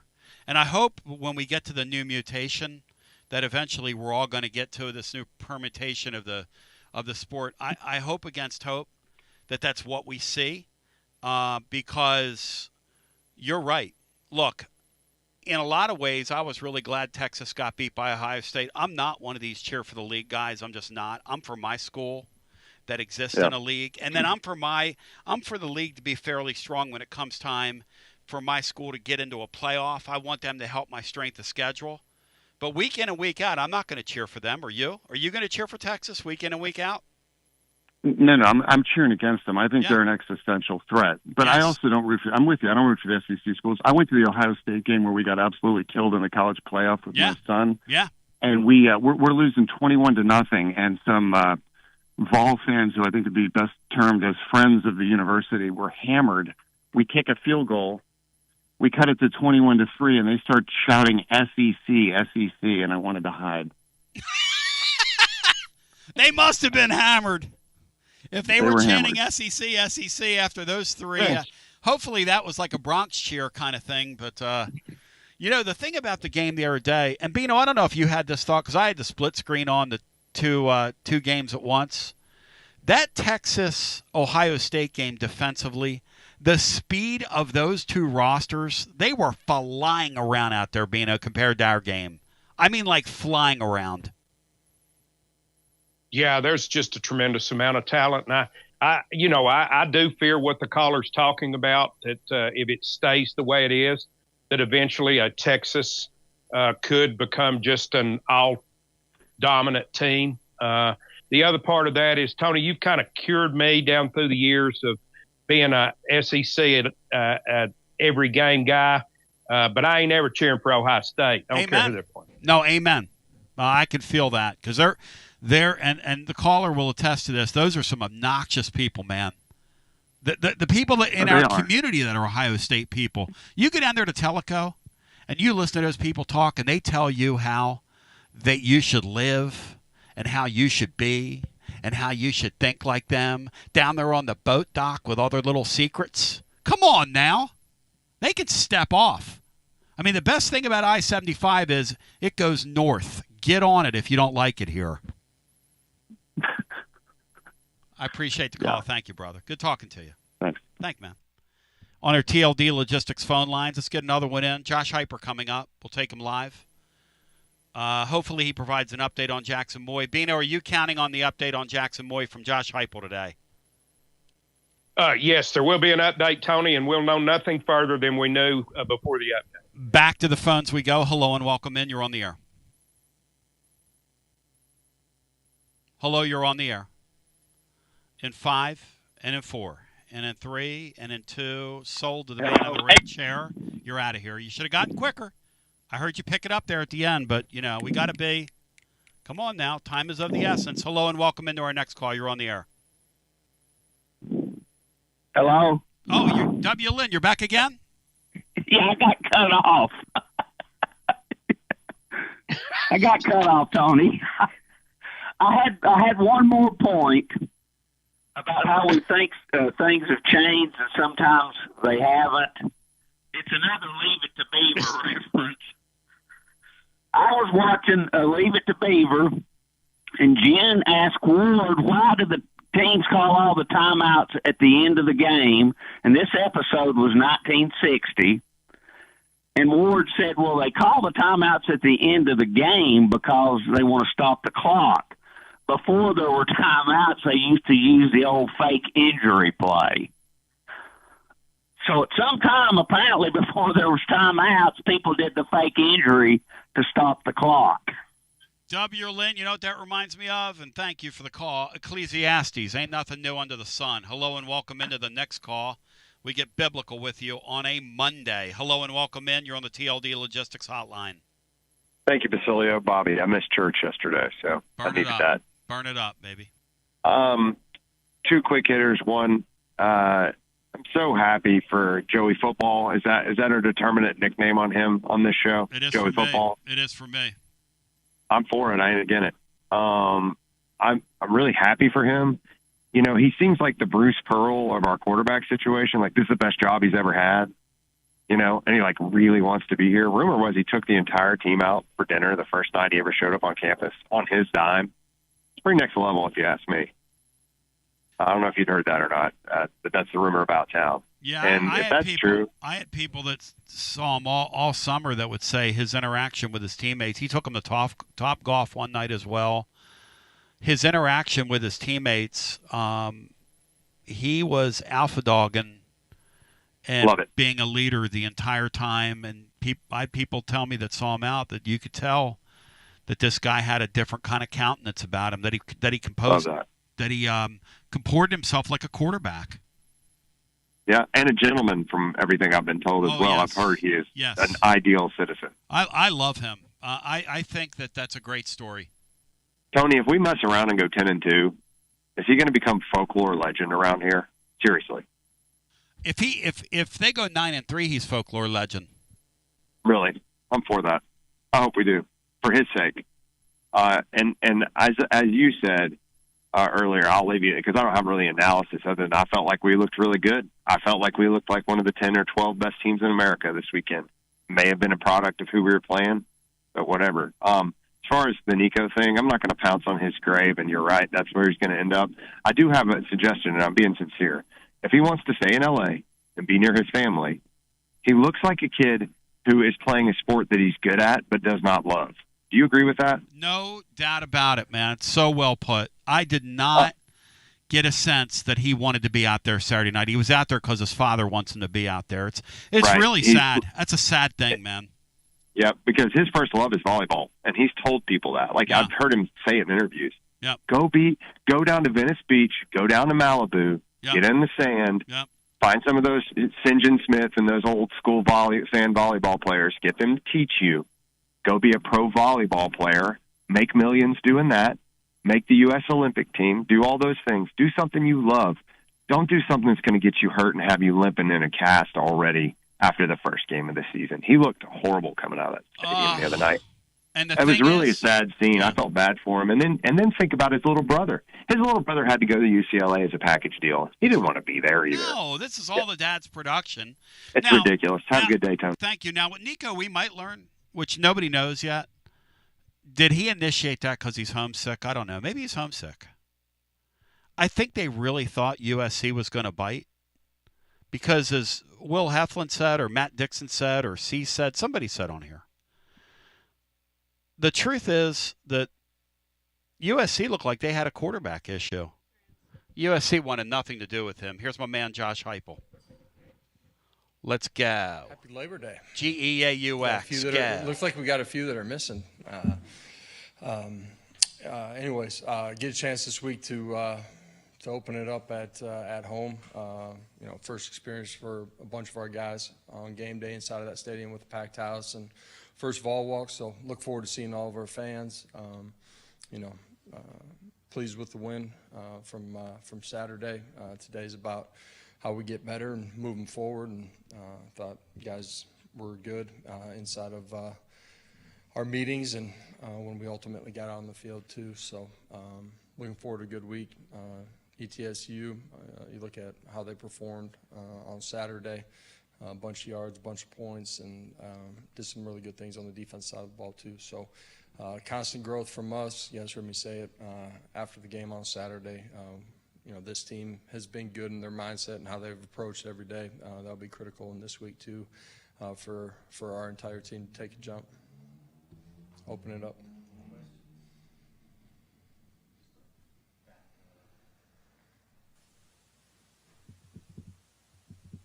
Coach Andrew Smith, John C. Press. ETSU went with the two quarterback look there in week one with two former Power 4 guys. Just what challenges does that present for you preparing for that defensively? Yeah, preparation of who they are and how they play, and the subtleties of what we're doing defensively. As a staff, how you want to call it a little bit different, but both of them played well. Coach, just after watching the film, how did you evaluate Joey? What did you like? What does he need to improve on? Yeah, I thought he was good in his decision-making, communication. I said that after the football game. Super calm.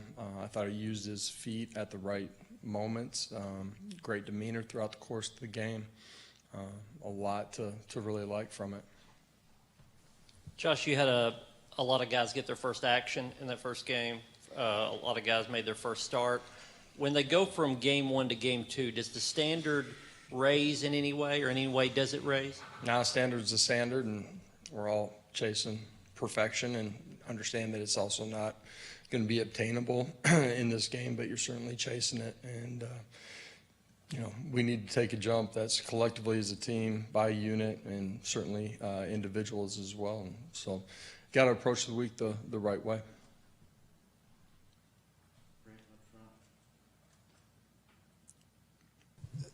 Josh, any update on Jackson and Ricky Gibson, and how concerned are you with defensive tackle depth at this point early in the year? Well, I like the guys that got more play than maybe anticipated early in the football game. We got some young guys that continue to get better and feel like they're going to be able to play at a high level. Jackson will be out this week. Hope to get him back quickly, and so.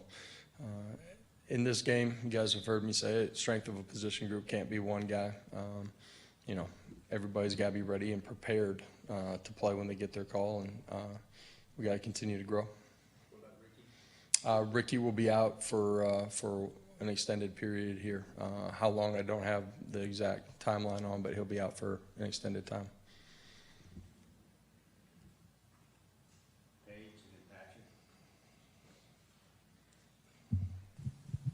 Joshua Josephs mentioned after the game that there's a lot of areas where the defense could improve, specifically in that third and fourth down defense. How can you take the next step forward this week? It's all 11 playing together. Some of our zone principles, playing those things out based off of the route combinations the right way.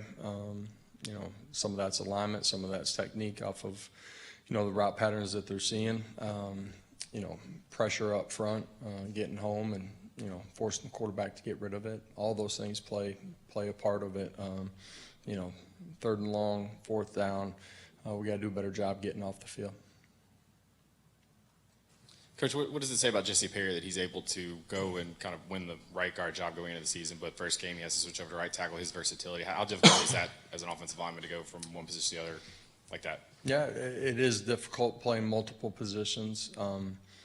Jesse moving outside, Wowo going from left to right.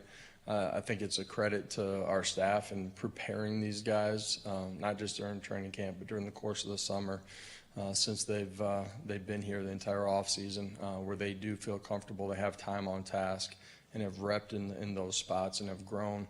And then it's certainly a credit to the guys that are playing the position to be able to handle that volume and workload. What specifically have you liked about Sham Umarov that you had the trust in putting him in that left guard? Yeah, Sham, from the time he's got here, he's done a great job continuing to grow. And I'm just saying on the physical side of it, in the best shape, the ability to move since he's gotten here. Did a great job during the course of our winter, spring, and summer. A guy that continues to invest mentally, understanding the game, fundamentally continued to get better. He's performed at a really high level, through spring ball and during training camp, where we had great trust and belief in him. I'm not sure there's anybody that's more excited when they come out to the practice field than Sham. That guy loves football, loves his teammates, gives everything that he's got every single day, and that's been a huge factor in his growth from the time that he got here. During that trophy celebration, Miles puts the leather helmet on your son Jace. Yeah. Bryson, Arion are cheering him on. You talked about how you like these players as people too. Yeah. What was that moment like for you, not only as a coach but as a dad, to see that? Yeah, cool moment for me as a dad to be up there with him and him be a part of it, and the way our guys take him into being a part of our team too is something that's really special. And for me as a kid, I remember those days too, and those are huge memories that I still have, and I'm excited that he gets to be a part of it, our whole family. I think if you watch, how we try to incorporate our families into anything that we can do, after practice, Tuesdays and Wednesdays, there's a bunch of wives and a bunch of baby strollers, they get a chance to go have lunch with their dads after practice, and vol walk. I think it's important, not just talking about family, but actually living those things out. And I think it's important your players see that too. Josh, at least from looking over Saturday's game again, it looked like Joey's scanning the field pretty well when he's out there at quarterback. And for someone who just got here when he did, how much of a concern was that for you going into it when he got here, that he'd be able to kind of pick up things enough to go through progressions, and when did you start to feel pretty good that he could? Well, I think that's always something that quarterbacks have to grow in, right? And for us not having a time on task on the practice field or in the meeting room with them, you want to see those things, play out in real life. And he's smart. His ability to retain information one day to the next. When we were first doing installs with him, our entire quarterback staff did an elite job of helping him grow really quickly. And then, once you get to training camp, his ability to recall and, really not make the same mistake twice, understand the why behind things, led you to believe that, he was going to be able to execute at a really high level. I thought, in game one, new offense, 3 months on task, he did an elite job of controlling and understanding what was going on around him. You talk about growth through players, and I know everyone's always looking to get better, but what growth have you seen in Joey Halsley since he's been with you on your staff? Yeah, I think Joey's done a great job, leading our offensive staff. I think, the stability that we've had on that side of the football has been a key component to us to continue to grow, and our teaching patterns to our players, in our concepts and, adjustments on game day. Coach Ellerby, Pope, Ablin, Sims has been here for a couple of years now. I think all of that has been a huge help to our growth offensively. Joey's done a tremendous job, as quarterback coach, but offensive coordinator, organization, and helping us continue to find ways to attack defenses. With the additional injuries to the secondary with Ricky Gibson, how much more important has Colton Hood's performance on Saturday become for the confidence that you guys can still be successful back there? Yeah, next guy's up. Colton's performed at a really high level from day one getting here. He's smart, has had position flexibility. He learned multiple spots when he first got here. Super consistent in his competitive makeup every day in the meeting room and on the practice field, and a guy that has had some time on the field, but has continued to grow in a really high level since he first got here. And great teammate, great player, and nobody in our building surprised that he played extremely well on Saturday, and continue to expect big things from him as we go throughout the course of the season. As a veteran coach now, when you have commentators during a game saying things like, he's from the Josh Heupel tree, talking about Jerry Mack and Mitch down at Kennesaw, and they're pushing Wake Forest, or what Alex has done at South Florida and tying him to you as well. Is there an appreciation for that, to see the guys that you've kind of helped mold go elsewhere and have success? I think leadership roles are about helping people grow. For me, a group of people I got to take care of is our players, and ultimately, you guys will ask the question after the draft. You want guys to be able to reach and fulfill their dreams, and as players playing at an elite level here and then have an opportunity to go on, it's the same thing with your staff. You want them to have the opportunity to grow and take the next step in their careers too. And super excited about the success that our guys have had, as they've gone and taken head jobs. Last two, Adam and Patrick. Ty Redmond seemed to play really well in his debut with Jermod still out and Ricky out. He obviously steps forward in a larger role. What did you guys see out of, or I guess I should ask, were you guys surprised at all that Ty played that well in his first game? Not surprised. That's how he's performed, throughout the course of training camp, but his growth during spring ball too. Smart football player, has great length, the ability to bend. Fundamentals and technique have continued to grow. He's a guy that is very smart in understanding the scope of what we're doing, and then what offenses are doing as well. And that situational football, it splits. He's a really smart, competitive, talented young player that has a great future in front of him. Josh, what did you think you got out of your wide receivers, specifically Chris, Mike, and Braylon? And did you think they showed any rust from some of those guys not getting maybe as much time in camp as maybe you guys wanted? Yeah, Chris was, missed the first half of training camp. Braylon played extremely well early and missed 10 days in the middle of it. Mike got back pretty quickly. Not surprised in how they played or performed.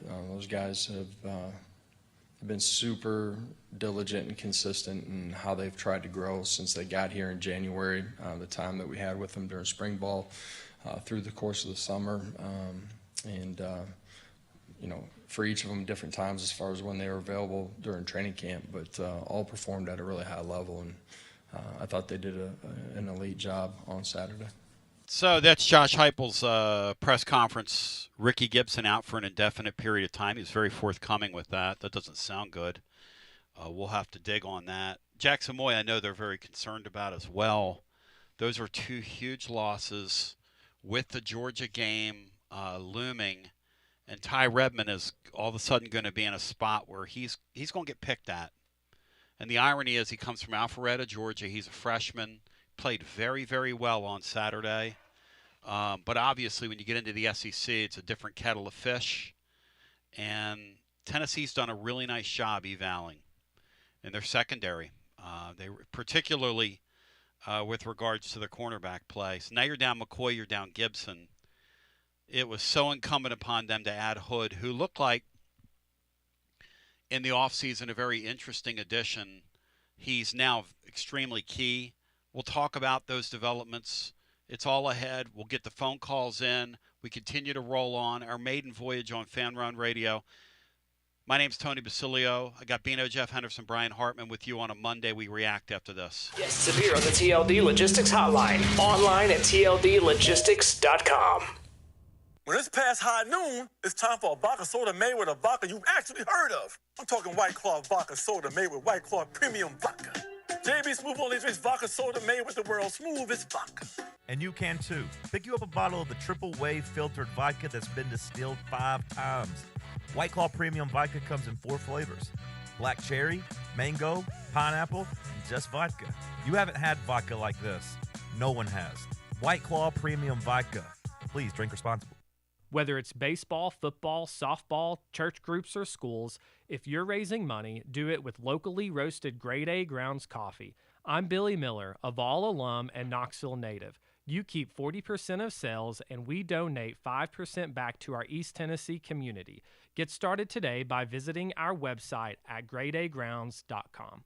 Fall officially begins this month, so now is the perfect time to make sure your home's HVAC system is ready for the season ahead. Don't ignore the warning signs that your heating or cooling system is struggling or nearing the end of its lifespan. And if you need fast, reliable HVAC repairs, seasonal preventative maintenance, or want to invest in a new high-efficiency system, then call the trusted HVAC experts at Pipe Wrench Plumbing, Heating, and Cooling. Whatever HVAC problems you encounter, our certified technicians will make a full assessment and then provide the best long-term solution to keep your home comfortable again all year long. We make it easy with free on-site estimates for replacements and free second opinions on repairs. And if budgets are tight, we offer flexible payment plans including 0% financing with credit approval. Be sure to ask about our 10-plus year warranties that are 2 times longer than industry standards so you don't spend a cent on unexpected costs in the future. So call Pipe Wrench at 865-264-8090 or book online at pipewrench.com to schedule your appointment today. And as always, same-day service guaranteed or the visit is free.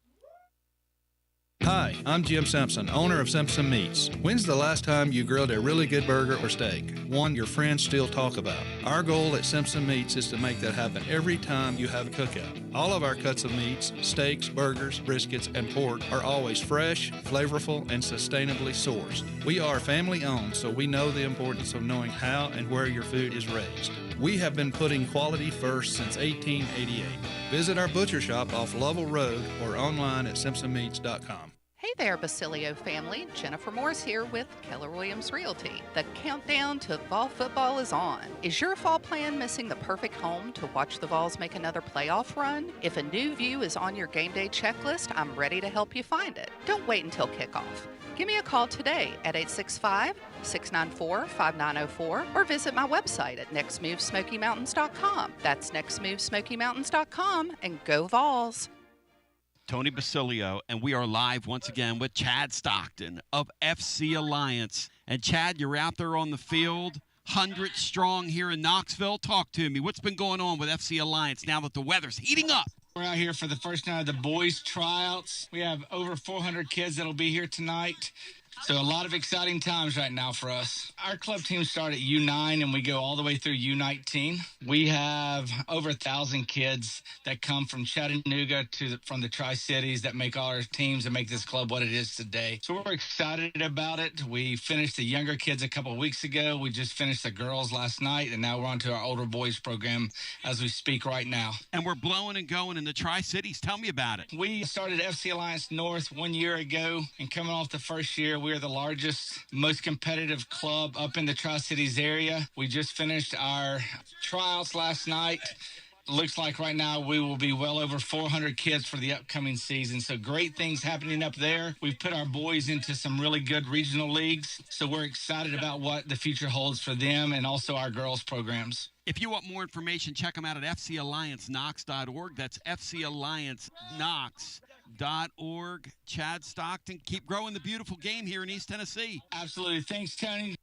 Tony Basilio along with the great Mark Griffin. And we're here to talk about our friends at Performance Medicine. And Griff, their slogan, stay educated, stay healthy. That's you. Wow. I really like to think that, Tony, and I'd like to give Dr. Rogers a lot of credit because I definitely want to stay educated and healthy, and knowing that he's putting the time and effort in to make sure of my care, I want to encourage your listeners to put the time to learn and become educated and get to know Dr. Rogers and see if it can help with your health as well. And there's a really, really easy way to do that. In fact, they've got their own YouTube channel. You can see Dr. Rogers for himself with his staff staff. It's called The Performance Medicine Show over at the Performance Medicine channel over on YouTube. Also, more information at performancemedicine.net. To our friends in North Knoxville, a brand new location over in Fountain City, now accepting patients. So many ways to reach Dr. Rogers. And like they say, stay educated, stay healthy. Performance Medicine, online, performancemedicine.net.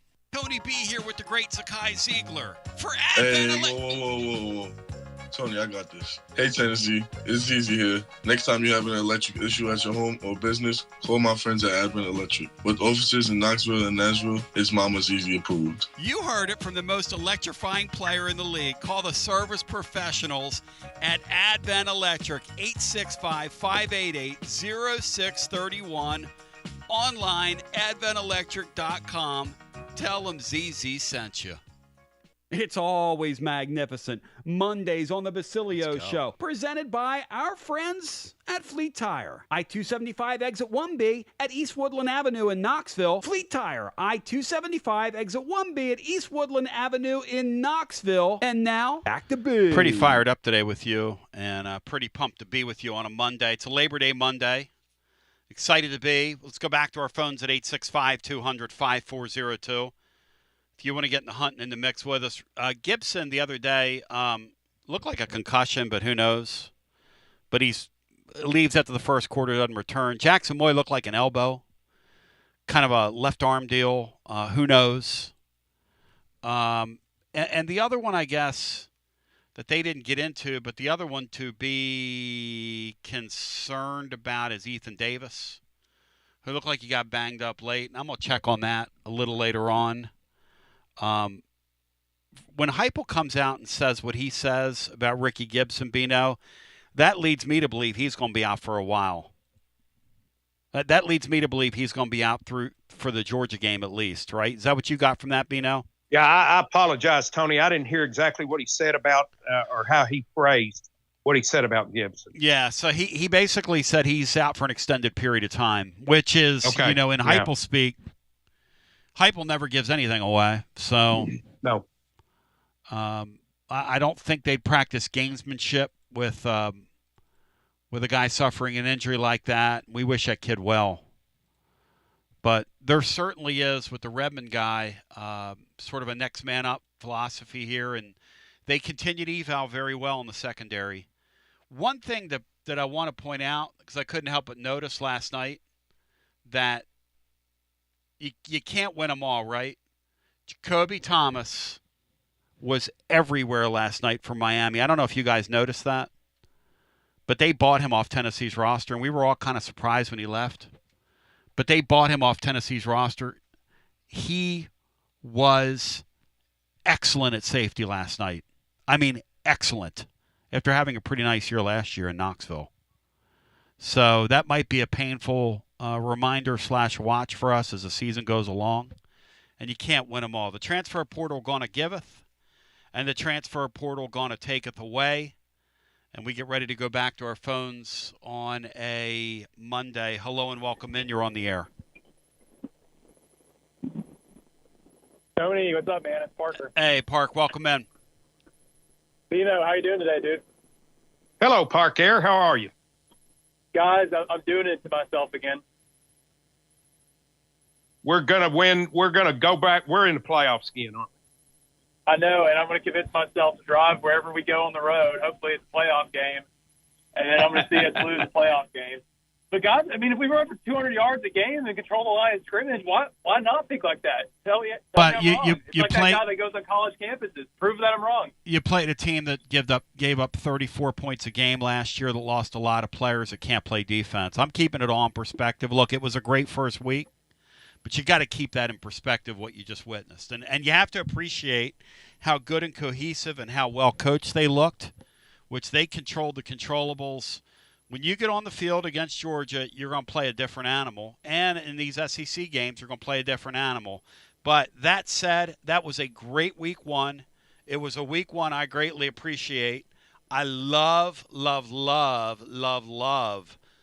and appreciate the amount of hard work it took for Joey Aguilar and everybody involved to come out there and make it look the way it did in week one. But I'm pumping the brakes on, your line of thinking? No offense.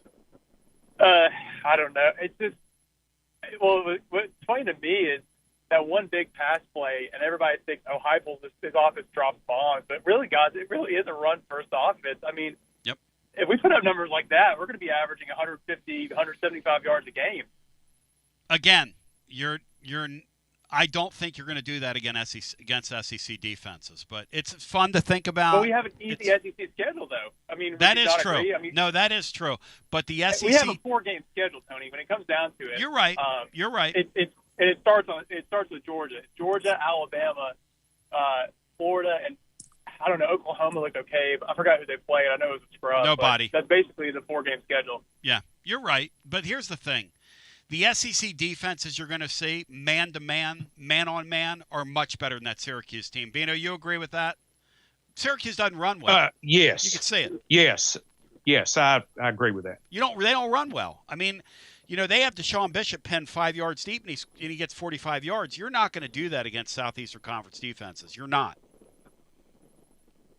And then I flip on that game. Yeah. It gets over. I thought it was going to go all the way today on Labor Day, the way that everybody was faking injuries on both sides, by the way. I don't know if y'all talked about that yet. Yes. But you watch the Alabama game, and it's like they're getting shoved around by their offensive line, and it's like there's no reason Tennessee should go down to Tuscaloosa and lose. I mean, their fans are so crazy. That head coach might be in Washington State by October 19th or whenever we play them. You never know. I mean, with the Alabama thing, I don't know how to feel about them because I still think they've got a ton of talent. I mean, obviously they've got a ton of talent, but they got ambushed by that Florida State bunch on Saturday. They got absolutely ambushed. Shoved around. And the rain and the whole thing. Yeah, they got ambushed, man. Parker, I try not to, and I guess Florida's taught me this lesson. I try not to watch an opponent in week one and try to project what we're going to do. And in Florida's case, in most years, it was only a couple of weeks away because they always look like a different team against us. But I tell you what I did do. I took Alabama off of we are not going to win that game and put it in a column of, hey, we go down there and ball out, we can win the game. How about that, Bino? Are they really going to run him out of town, guys, if he goes 9-3 or 8-4? Is that really a thing? 8-4, Lane Kiffin will be coaching there next year, in my mind. 9-3. No way. Huh? You think so? That's who they want. Kiffin? That's who that fan base wants. Saban has enough control. I think he'll say no to that. I don't know what the relationship is, but I feel like he still doesn't like him. Oh, they're not going to let Saban control what they're going to do. No way. Unless he wants to come back and coach. Doesn't he still have an office there? Those people are nuts down there. Yeah, well, I mean, where he shoots his Aflac commercials, I guess, with Deion Sanders.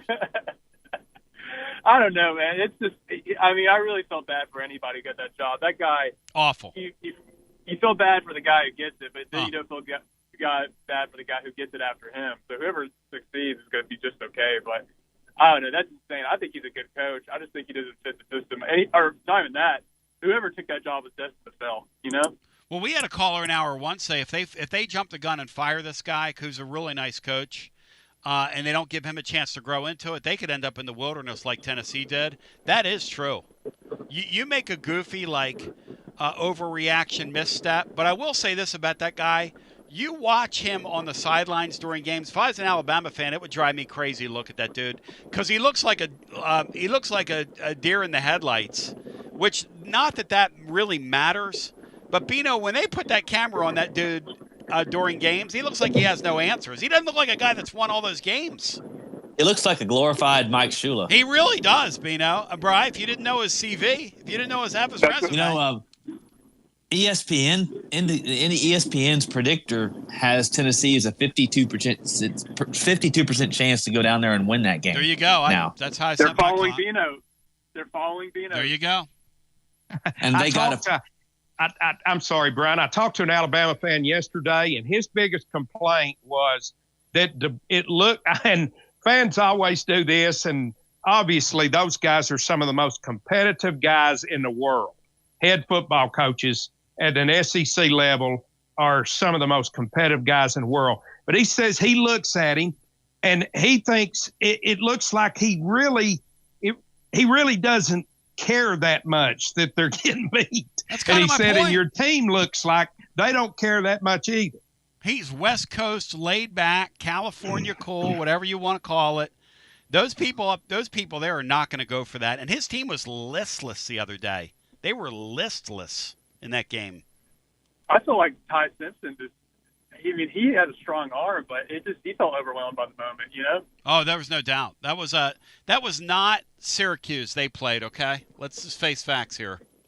No, Castellanos can play. Yeah. Hey, Tony, before I go, I'm curious. Do you know how much we're paying ETSU to play this week? Don't. Is it like $1 million, $2 million? I have no idea. We're gonna have David. We're gonna have David Blackburn on Wednesday. I could ask him that. Oh, he's great. I love that guy. Yeah. No, I was just curious because, you know, with the SEC moving to a 9-game schedule, and looks like the Big Ten's probably going to follow suit as well.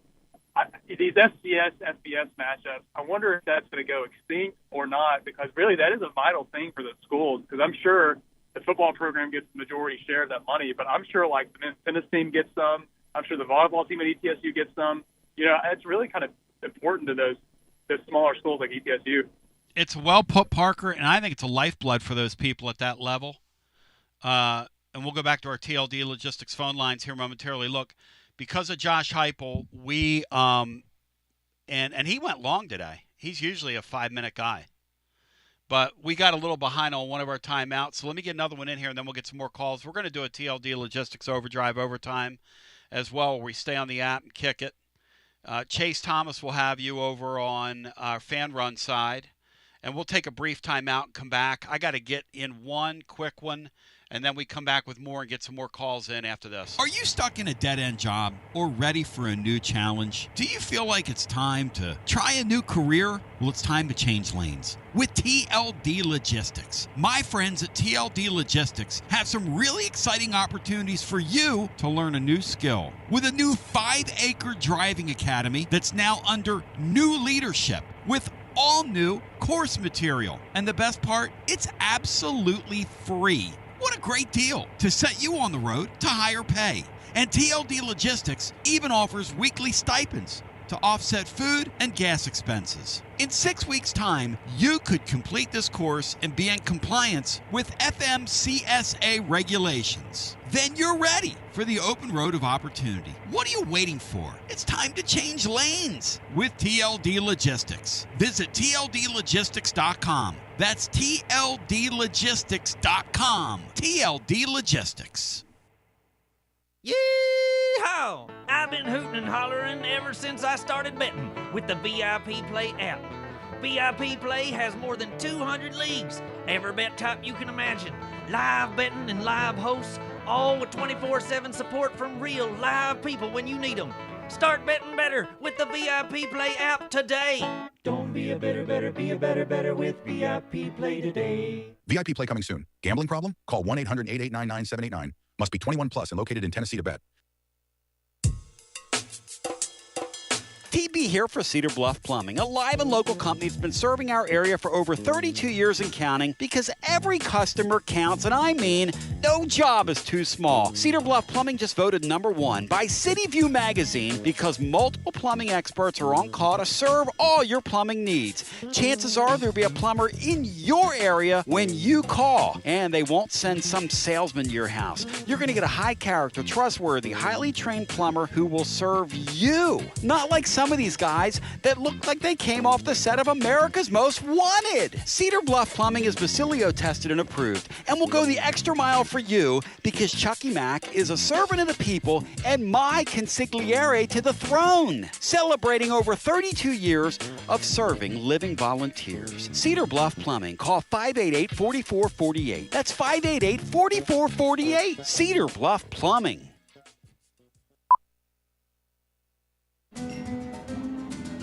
A lime is not always just a lime. You see, some limes are lucky.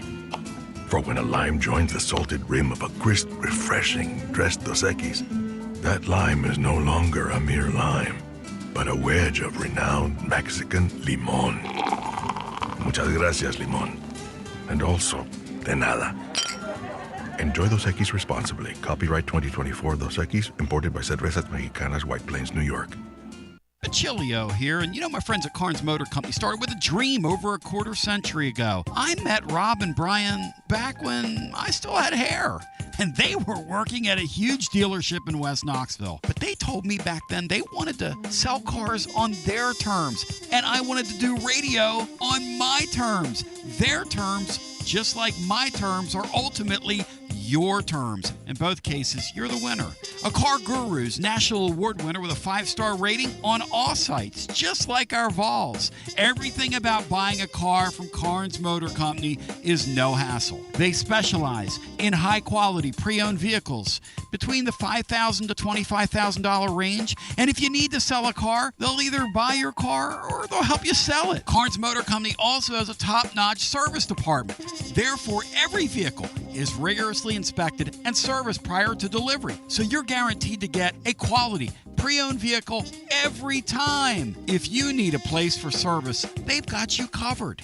Come be a part of the Carnes Motor Company family and tell them you heard about it from me. Online at carnesmotor.com, Oak Ridge Highway, 1 mile past the Carnes light. Carnes Motor Company.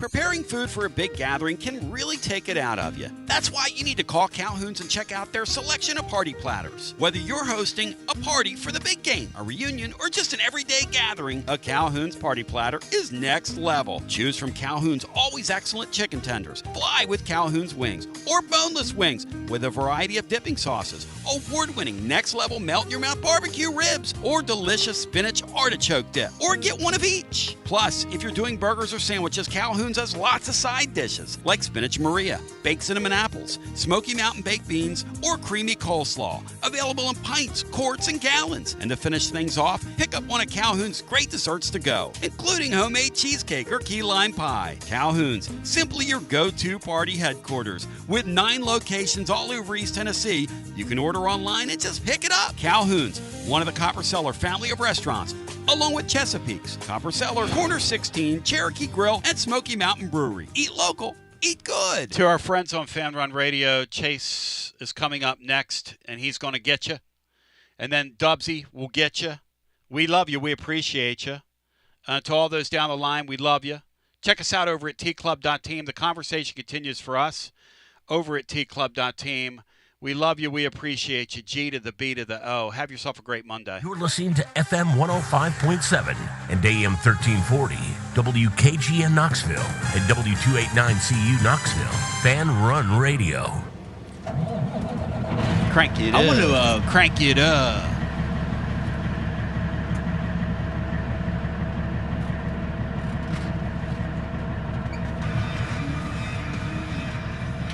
It's TLD Logistics Overdrive Overtime, presented by TLD Logistics. Online at tldlogistics.com. Fired up. And now let's go to the guys with today's edition of TLD Logistics Overdrive Overtime. TB with you. Pretty pumped. It's unbelievable, Andy. The news not good from an injury front for Tennessee with their defense. Jackson Moy, we're going to watch that, obviously. And look, the Robinson guy played well. Tennessee was dropping like flies in the Syracuse game. And, Bino, on the air, am I right to pump the brakes a little bit, try to keep the Syracuse game in perspective? Or should I be getting out in front of over my skis and saying we're going to get Georgia in 2 weeks? Because I just feel like taking that second tact would be being disingenuous, Bino, and I don't want to do that to this coach, this quarterback, this team. Tony, I think you're right to do exactly what you feel. And I think a fan that wants to get out a little bit over their skis because of an encouraging game one, that's fine too. Amen. Amen. Well put. I just, my instinct is to kind of hype it up, right? Because I love the hype. I mean, the hype of this and overreacting is part of the fun of it. Yeah. But at the same time, we know that this is a different kettle of fish when you get in this league. And in a way, I don't want to be a cheese mover, but I want to see Aguilar in that offense, everybody involved. I want to see them against Georgia in a couple weeks. But even more than that, like we talked in the offseason, I just penned Georgia in as a loss. I still do. Hey, it's still, to me, and we'll talk about this when the time comes, it's still a scratch of a lottery ticket when you play them, and you have an opportunity to win the game. It's in your building. It's the first time their quarterback goes on the road. If you can make some things happen early in the game, it's college football. Anything can happen. They're not indomitable or abominable or whatever the term is. But at the same time, you have to be honest. They got a ton of talent. And it looks like we're going to be kind of beat up, which isn't going to help on defense. But go ahead, Bryce Starr. What did you think of Boo Carter's play over the weekend? I didn't even notice him. He wasn't mentioned in the 2 hours before. Yeah, I didn't even notice him. Boo Carter is a guy that, has got to work his way back. I'm glad that they moderately used him. And Matt made an observation about him because Matt was at the game. Which I thought Matt had an interesting observation about him. But we'll go to our phones. I know he came clean on a blitz and missed a tackle, cost us a big play. And I know my first thought, whether it's accurate or not, was it would sure been nice if he'd have been working on his game a little bit. Well, he's just extremely talented, And and he's absolutely he's going to be heard from before the year's over. No question. Guy like that's going to be heard from before the year's over. And maybe now with what's going on with the secondary, maybe, it becomes that much more of an opportunity for him. I do know this. The Redmond kid performed really, really well for a freshman in his first football game. He's on your campus 8 months. I cannot get over the play of Tennessee's offense. All those new offensive linemen. And look, I keep it all in perspective. Syracuse sucks on defense. They don't run well. They're just not very good. They're much better on offense than they are defense. You saw that. Defensively last year they were a nightmare, and they lost a bunch of players. I'll tell you who's really bad on defense is that UCLA bunch, Bino. Did you see them early in that game? I'm not sure UCLA has 3 defensive players that could play at Vanderbilt. Mississippi State. Arkansas. Think Kentucky. Think about the dregs of the league. I'm not sure they have 3 guys. Deshaun Foster does a really nice job. 865. Yeah. Tony, I don't know if he did or not, but if he watched that game, the only ones happier with what they saw from UCLA, other than the Nico haters, the only one that could be happier with what they saw is Joey Aguilar, that he's not there. That is such a great point. I wonder in Aguilar's mind if he's processing the fact that I'm in a perfect offense for me. A perfect offense for me. By the way, speaking of guys, because Aguilar's been in the sport for forever now, okay? I guess since 2019. Bri, tell the living listener about Finley. There's news on this Finley kid. Go ahead, Bri. Yeah, he's enrolled at Georgia State. He's been at LSU, at Auburn, at Western Kentucky, at Tulane, and a couple other schools, I think. And he's going to enroll at Georgia State. He started the season somewhere, so he's already jumping. Is that right? Because he was telling me he was somewhere else, but now he's at Georgia State. I mean, this stuff, I'm telling you, man, you get in the spin cycle in the portal, and you have a damn goofy career.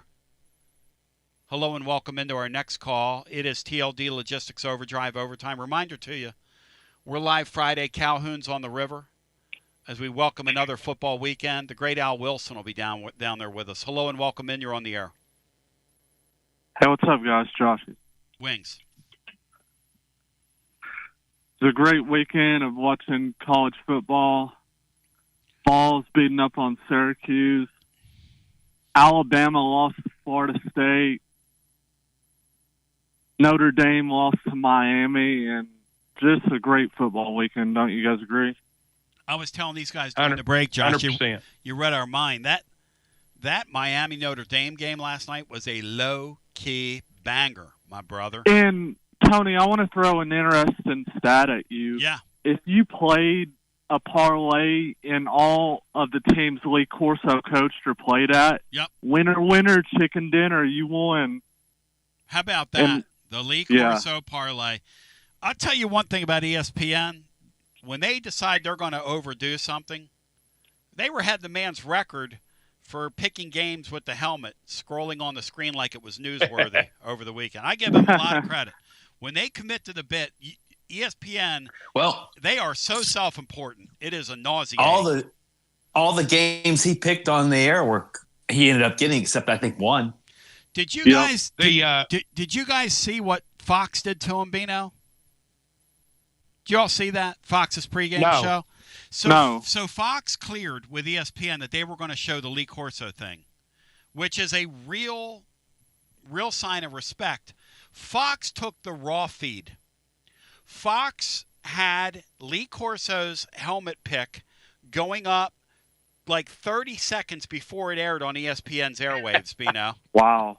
How next level is that? They scooped. That's pretty next level. They scooped ESPN on Lee Corso's headset deal. But go ahead, Bino. You were going to say. I was just going to say they did the special that they did on him was excellent. Rather than what they did on game day, but that's particularly touching for me, Tony, because he's gone. I'm next. Oh, stop it. He is so worth celebrating, though. He really is. What were you saying, Bino? He's gone, I'm next. No, he wasn't saying that. Now I'm the oldest guy in the business. Tell him to stop. Oh, okay. Nothing old about you. Yeah. So, what's your guys' thoughts on, I know we're just one game in, but what's your guys' thoughts on this linebacker group so far? Electric football. But I want to give him a chance to grow. And we'll see what happens. Yeah, I have questions about him so far, but we got a long season ahead, though. In the offseason, we knew the strength of this team was the defensive line.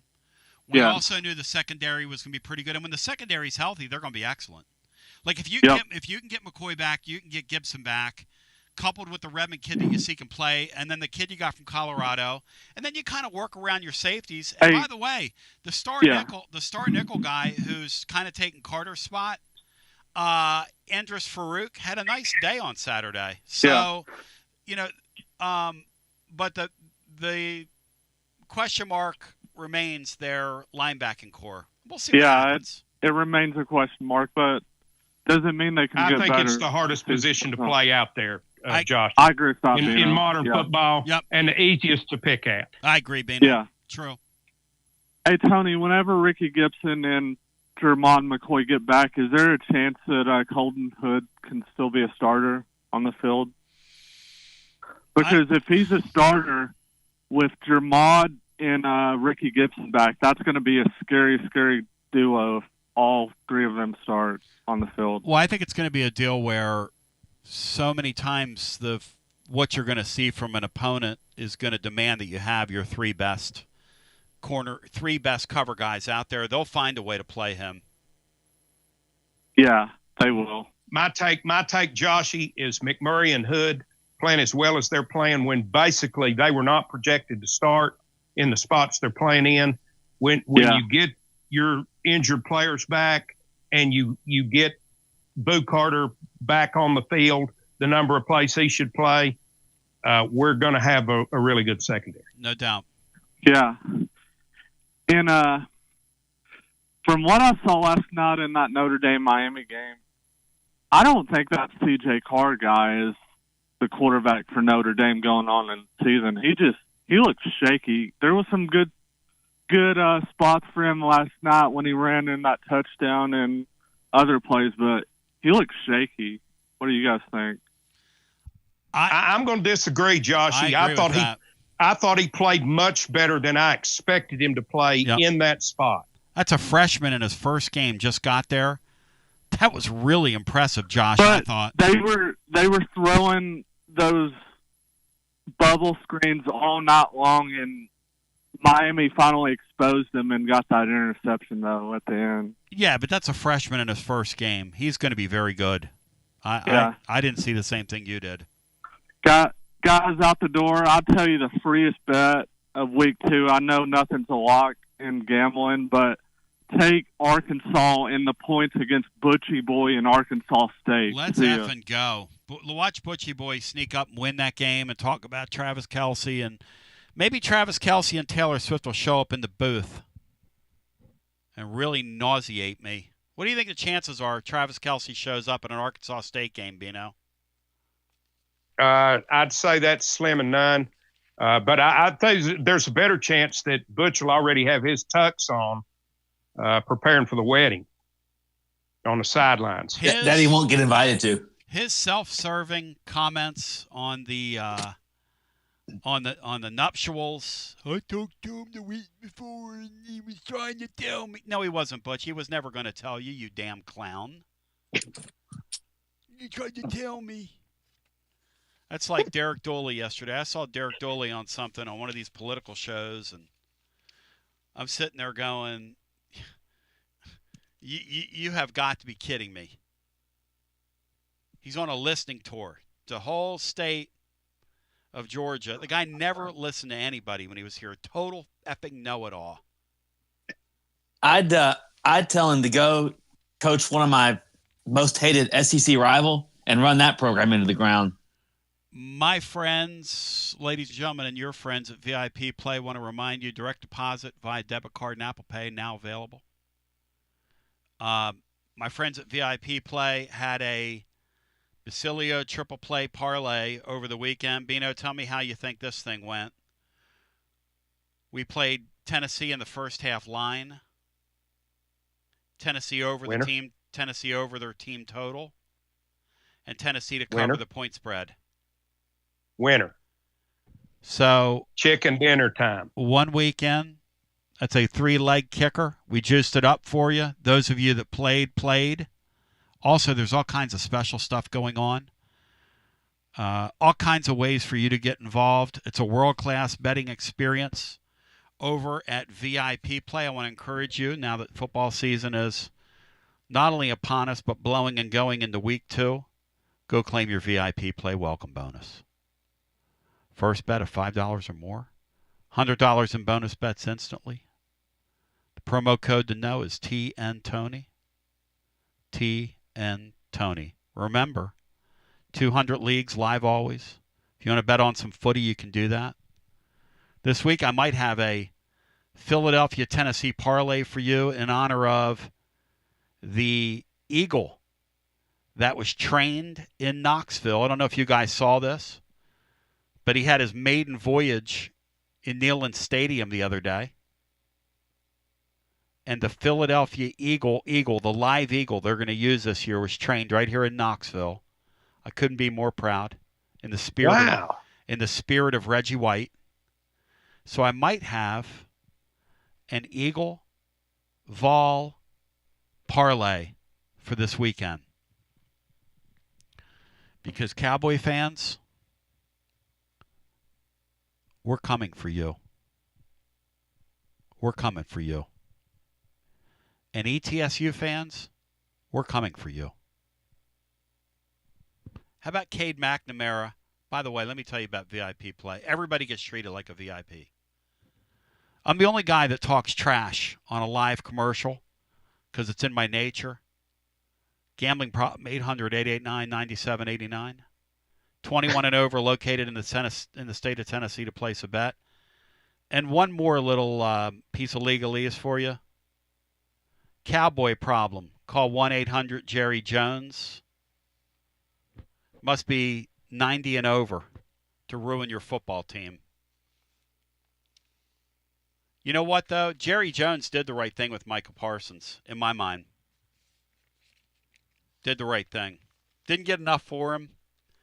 I'm not paying a defensive end $47 million that has multiple years left on his deal, Bino. Are you? I start tearing up contracts with multiple years left on deals. And what's the point of you signing a contract? No, I think you're right in this instance, Tony. I just think Jerry Jones has had so many missteps that now all of them are. Yeah, what was the back from Ohio State that they signed to that vanity deal, and like a year and a half into it, it was the guy from Ohio State that used to do the feed me thing.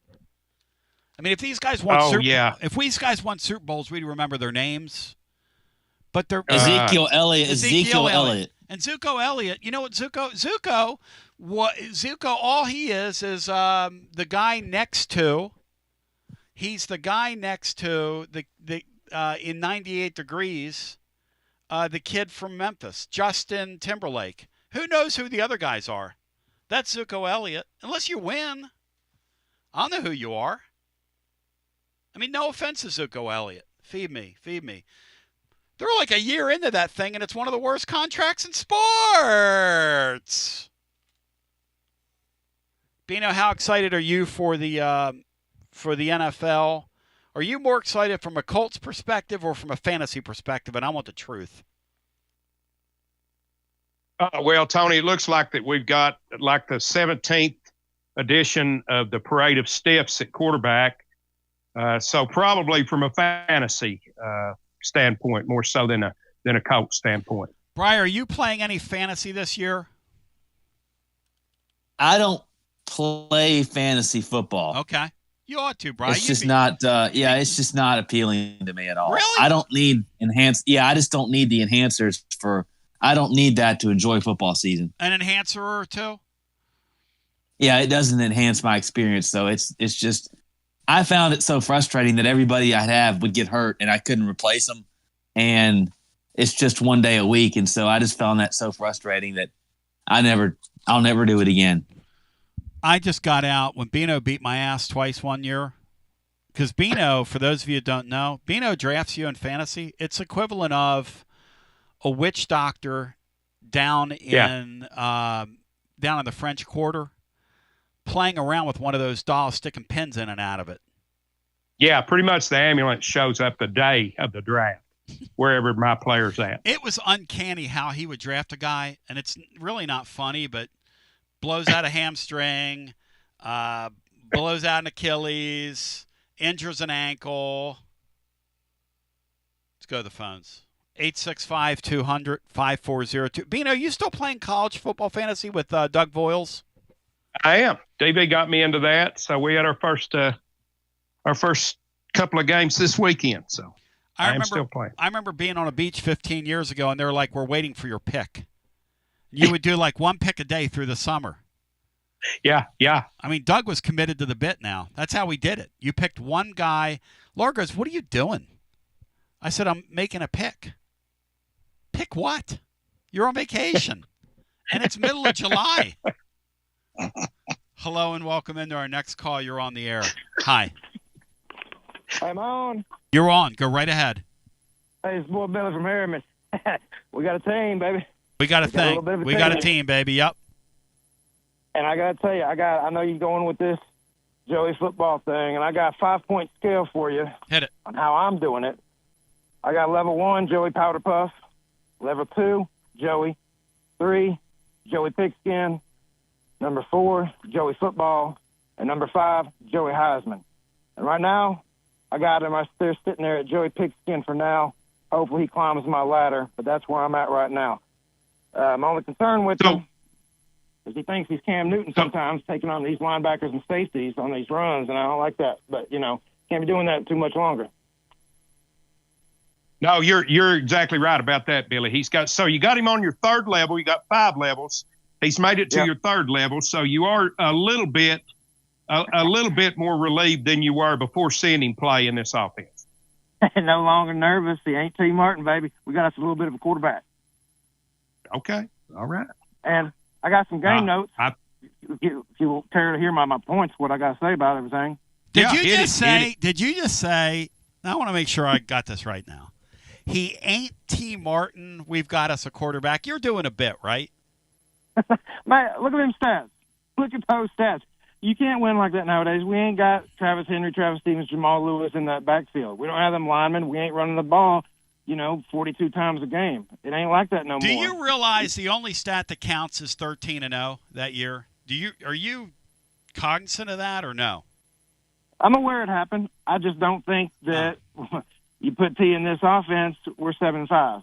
Oh, boy. Do you want my game notes or not? Mm-hmm.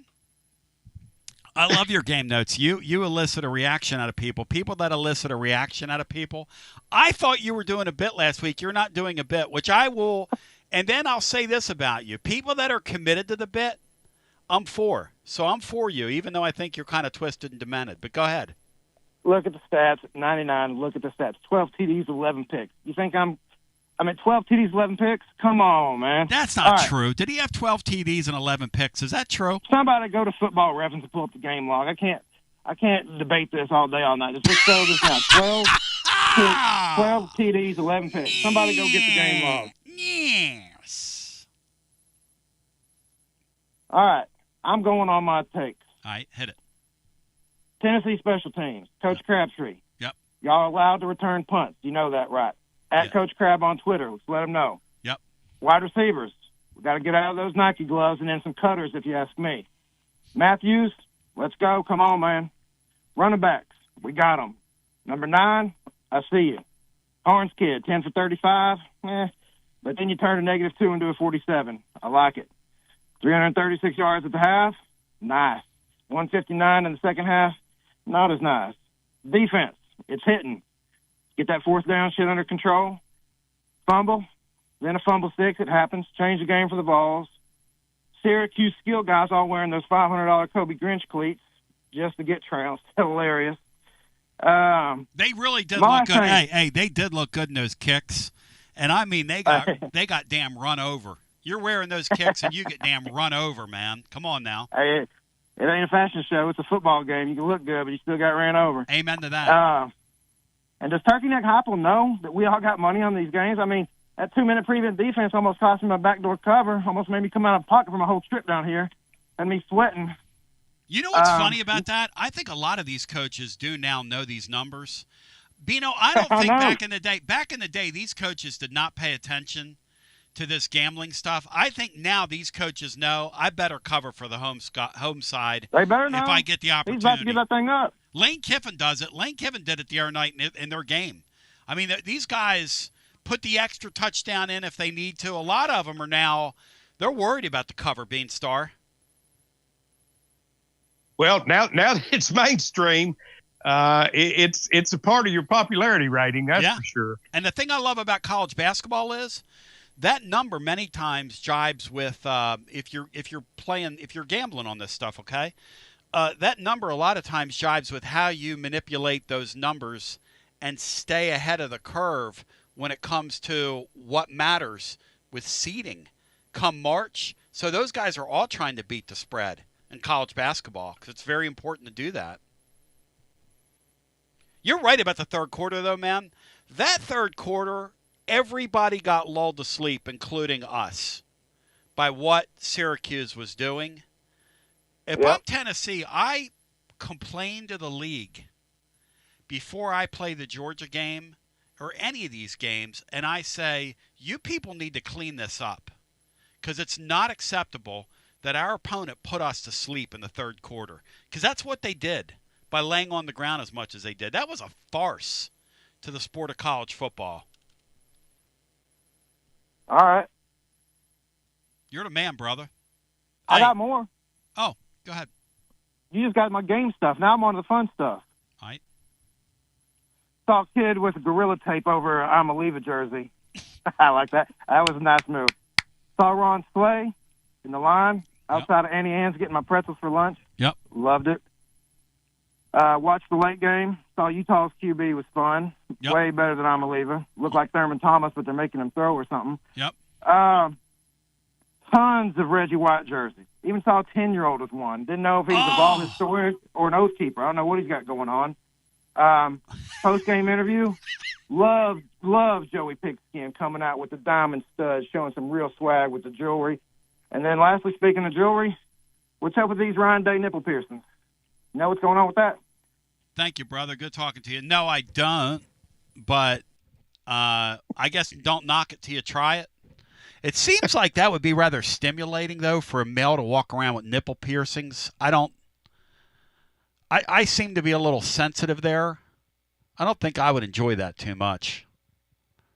How about you, Bino? You ever thought about doing it?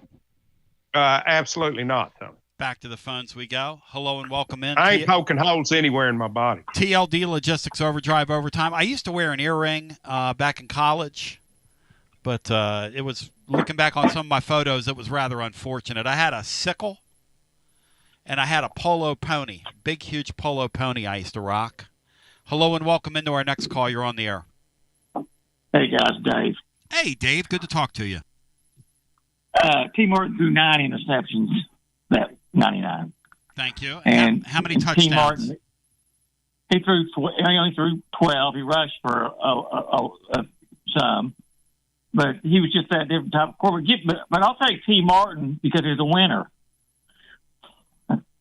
You want to give me T. Martin on this offense? I'm more happy to have him and Josh Heupel. Are you kidding? He would be incredible in this offense. He's got a good arm. He can throw the deep ball, and he could run around. You're exactly right. You're exactly right.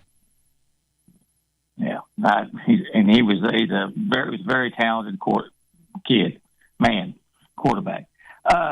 Getting back a couple calls ago about the Alabama thing, going down there.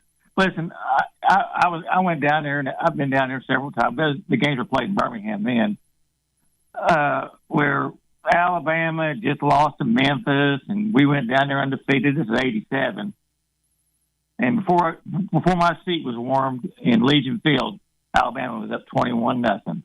So, listen, these SEC games on the road, there's no guarantees to any of them.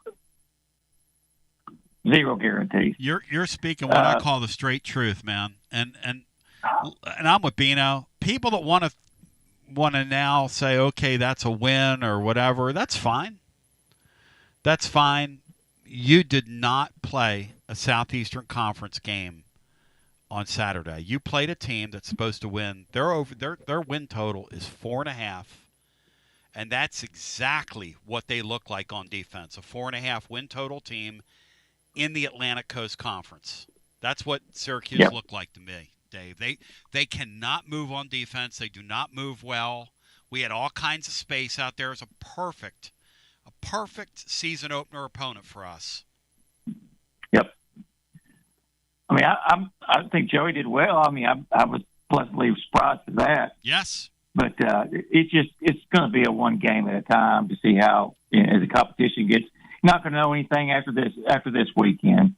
The Georgia weekend is where you're going to know whether you've got a guy that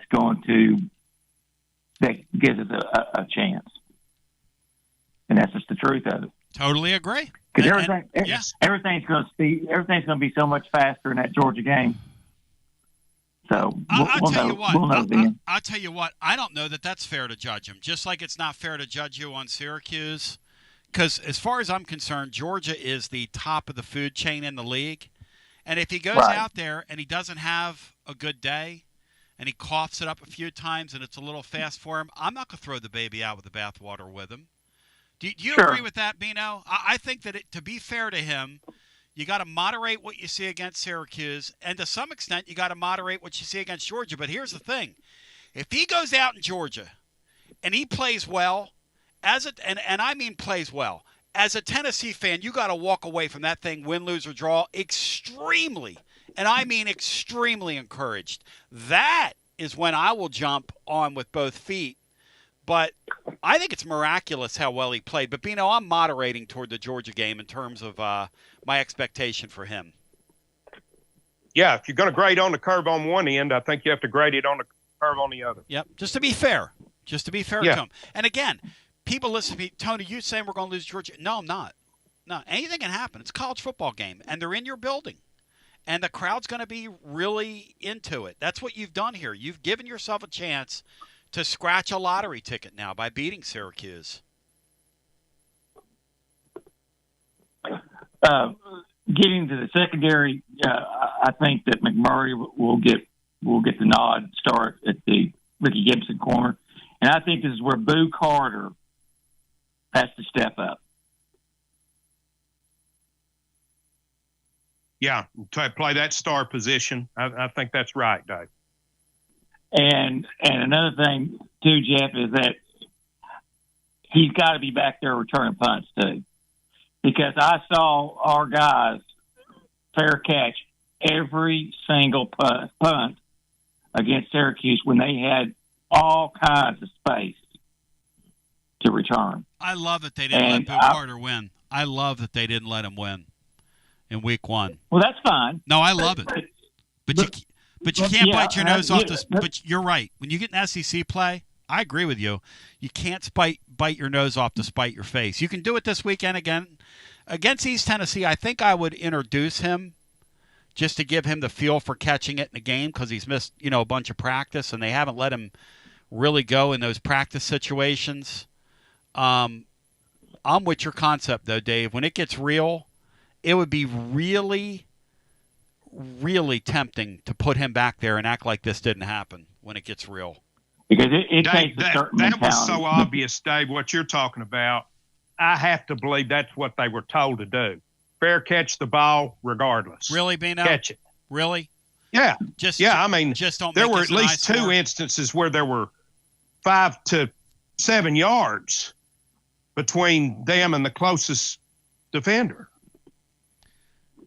Yeah, you got, and it takes a certain mentality, type of player that is a good punt returner.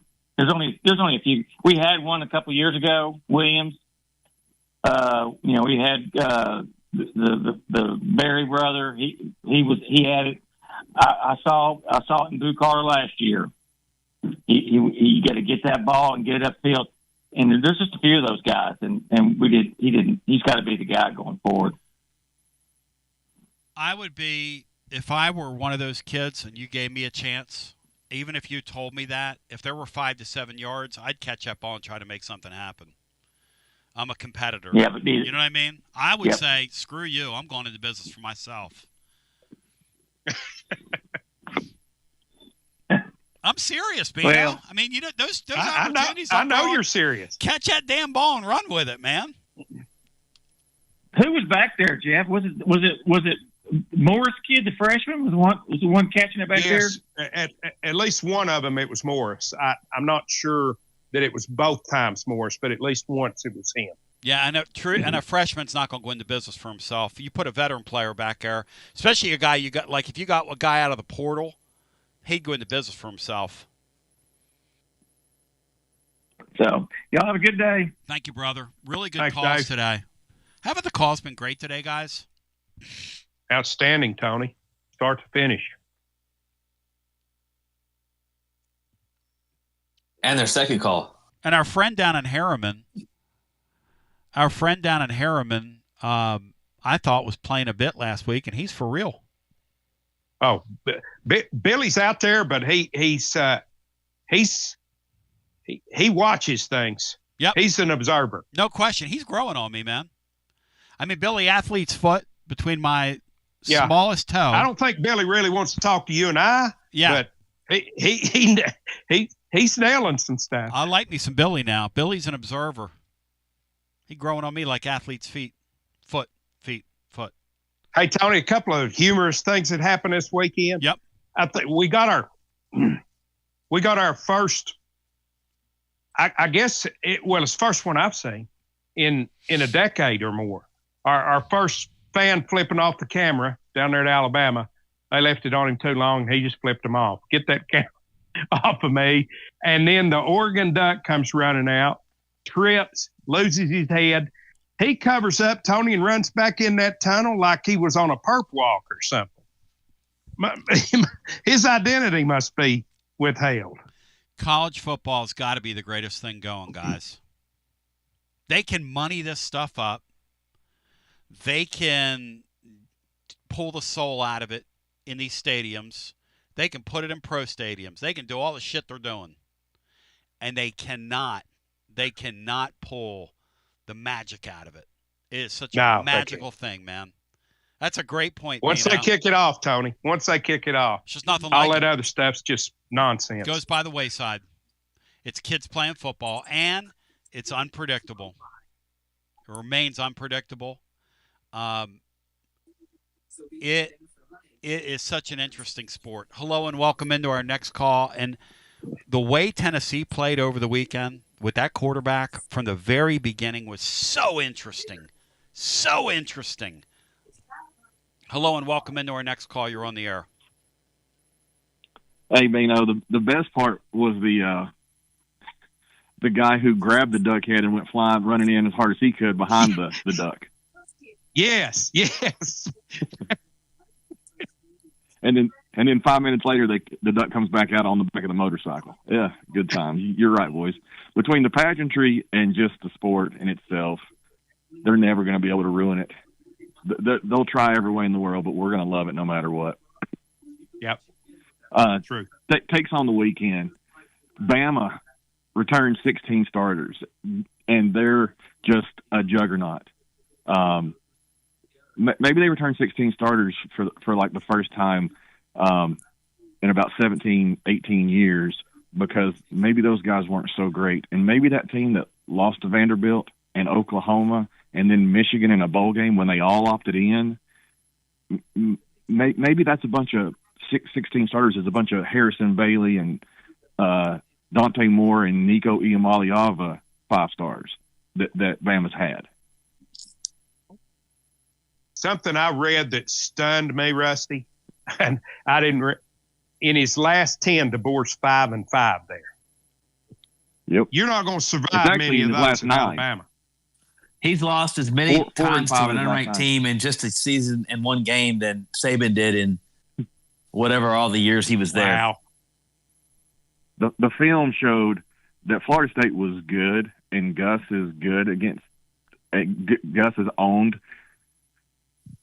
But that Bama defense is slow. It's slow.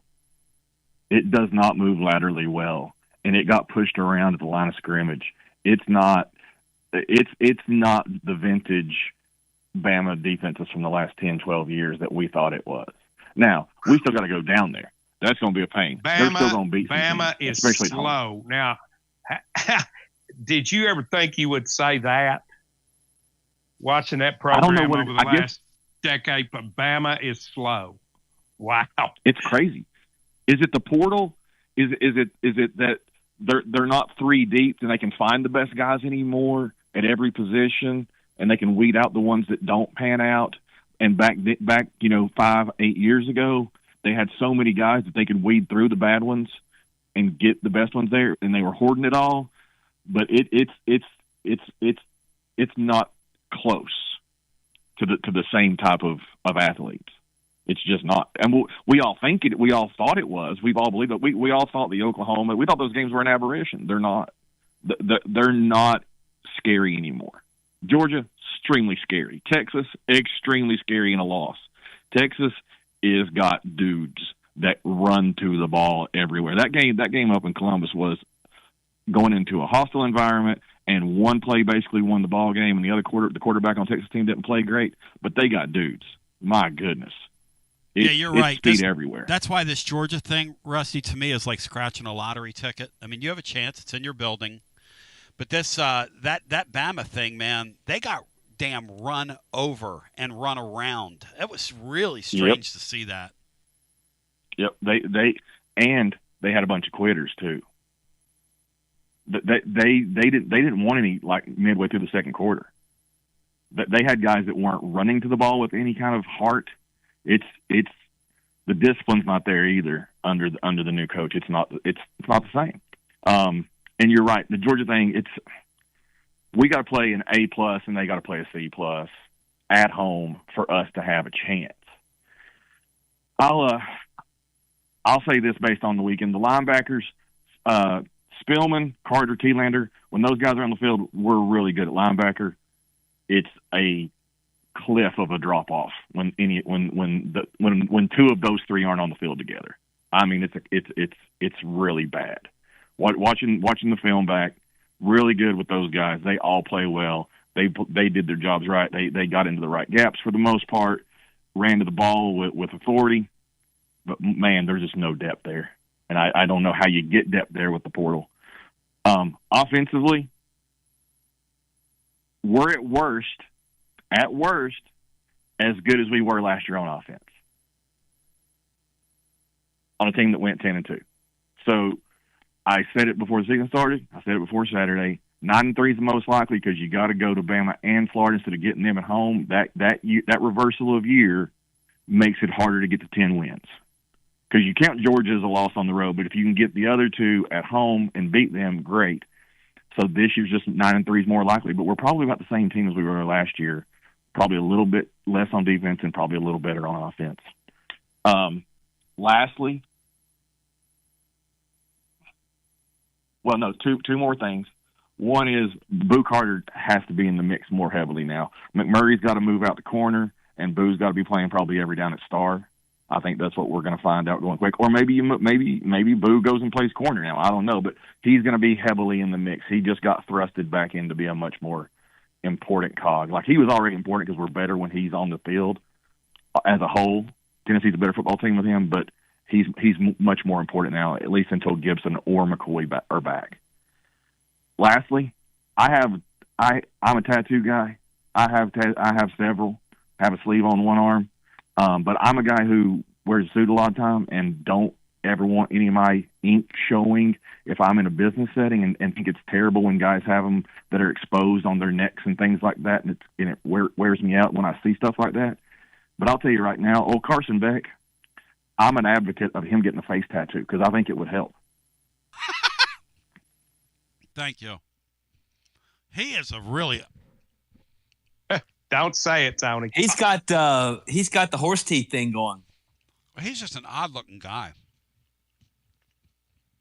He's on the all horse teeth team with Drake Witz and Jim McElwain. He's just an odd-looking dude, man. I thought he was pretty good last night, Bino. What'd you think? Carson Beck was good last night. I did too, Tony. I thought he was much more comfortable than at any point at Georgia. Certainly at any point last year at Georgia. I wonder if it's that he kind of learned. It looked like his team liked him more than the Georgia team liked him last year. Yeah. I wonder if he kind of moderated his approach, and this is an opportunity for him. And because if you'll remember, Nico initiated the deal with them. Hey, listen. The thing about Miami is, and it's going to be one of my takeaways from week one, their head coach remains a horrendous in-the-moment coach. I don't know if you guys watched late in the game, but there was a series. I was listening to Notre Dame radio at the end. I like listening at the end. So I had the Sirius XM on the phone and was listening to the Notre Dame feed. They could not believe that 4.5 minutes to go in the game, Miami ran a series where they didn't run the clock at all. They ran a series of 3 plays where they were so out of sequence with their plays, Bino, that they only burned like 38 seconds off the clock. And the Notre Dame color comment or play-by-play guy said that is one of the silliest things I've ever seen in organized sports. Like, what are you doing? And that almost got him. That almost got those guys beat last night. This guy has a nice team. I do not trust them in real football games, Bino, for that reason. I mean, it's hard to trust. That was a real game last night, though, for them, because that was a top 10 win. Did Brian hear what I said, Bino, or did that just go right into one or on the other? That was a real football game last night for Miami. Brian, he totally mismanaged it and won anyway.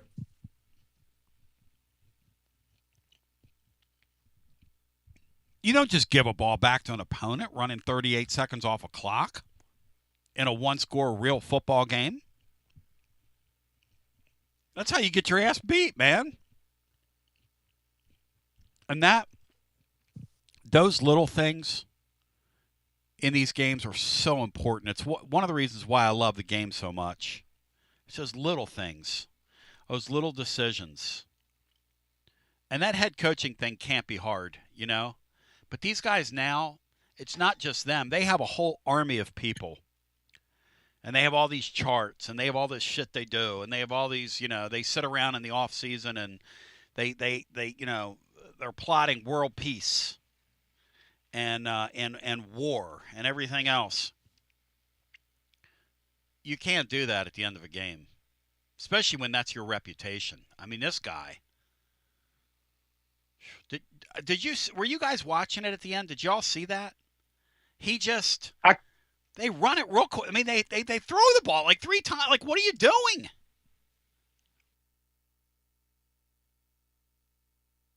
Cristobal's a known clock savant.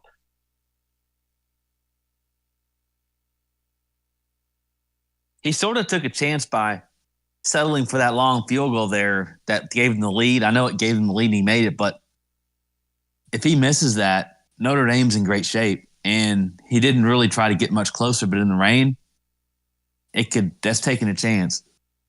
Yeah, and that kid came in from like FAU where he was the long kick specialist, right? Yep, that's exactly right. He kicked off, and the only time he kicked field goal, he was like 2 for 7 or something like that.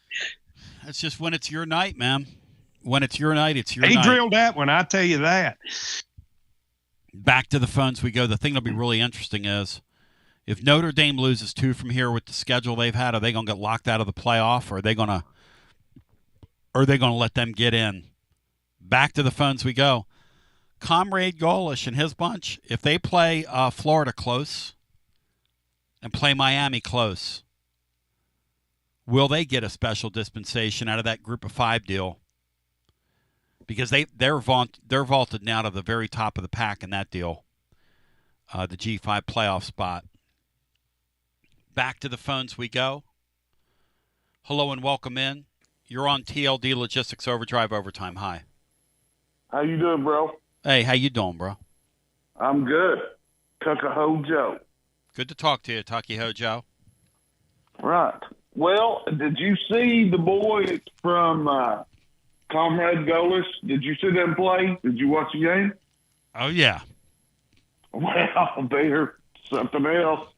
I mean, they're bigger, stronger, faster. Wow. The defense has it.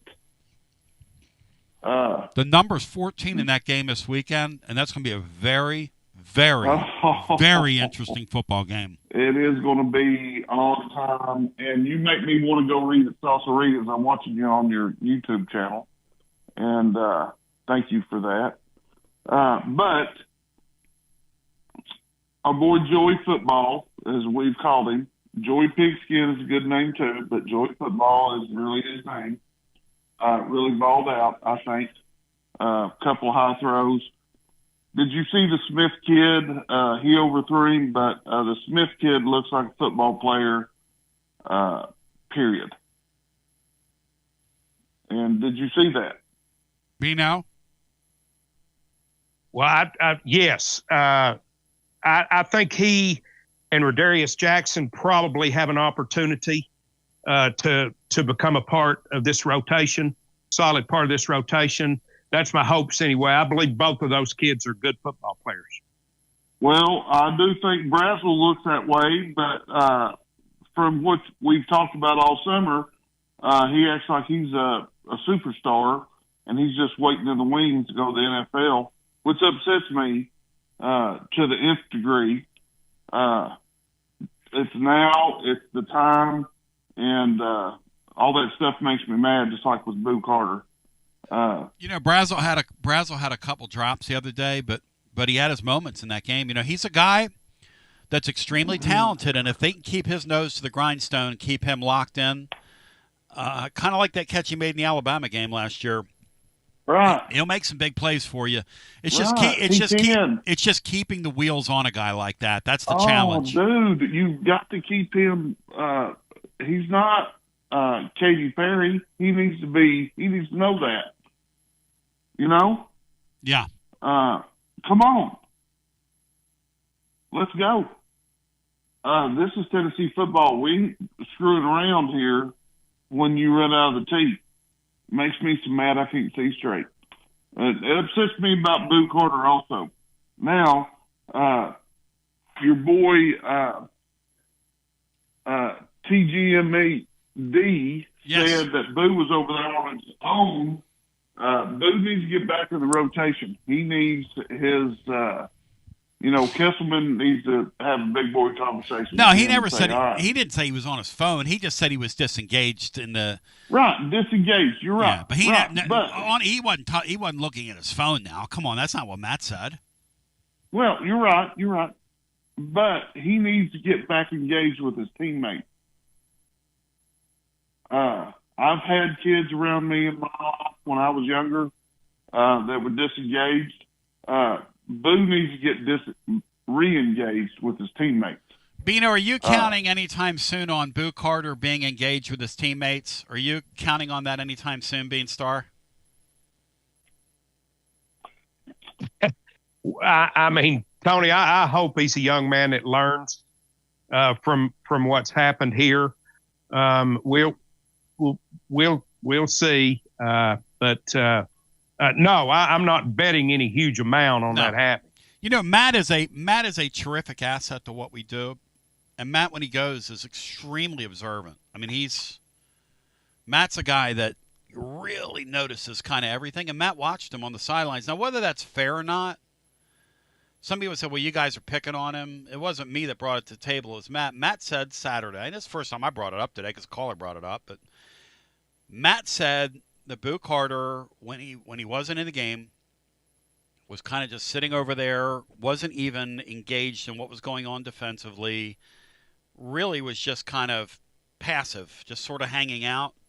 And I don't know, is that picking on him, Bino, or is that a fair observation from Matt's point of view? How do you take that, Bino? Well, I think someone who has gone through what Boo's gone through. Yeah. If you're really intent on winning back your teammates' favor, I think you would go out of your way to show you were being involved. I think that's correct. Fair. That's exactly right. That's a fair thing to say. And that's the reason Kesselman's got to be the one to do it. Or Joshua Joseph. Who put one of those guys. Well, he put his foot up his ass. Needs to get in the mix. Joseph's put his foot up his ass in the summer.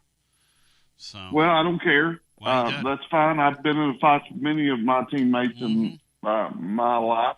So let's get down to business. One thing about football, hey, that's right. Football's a fighting sport. You know, I used to wrestle. You're right. And when I wrestled in high school, there were times where people got rough with you when you wrestled, man. It's those contact sports. It's a different animal. Well, how was the sport created? That's right. Do you know?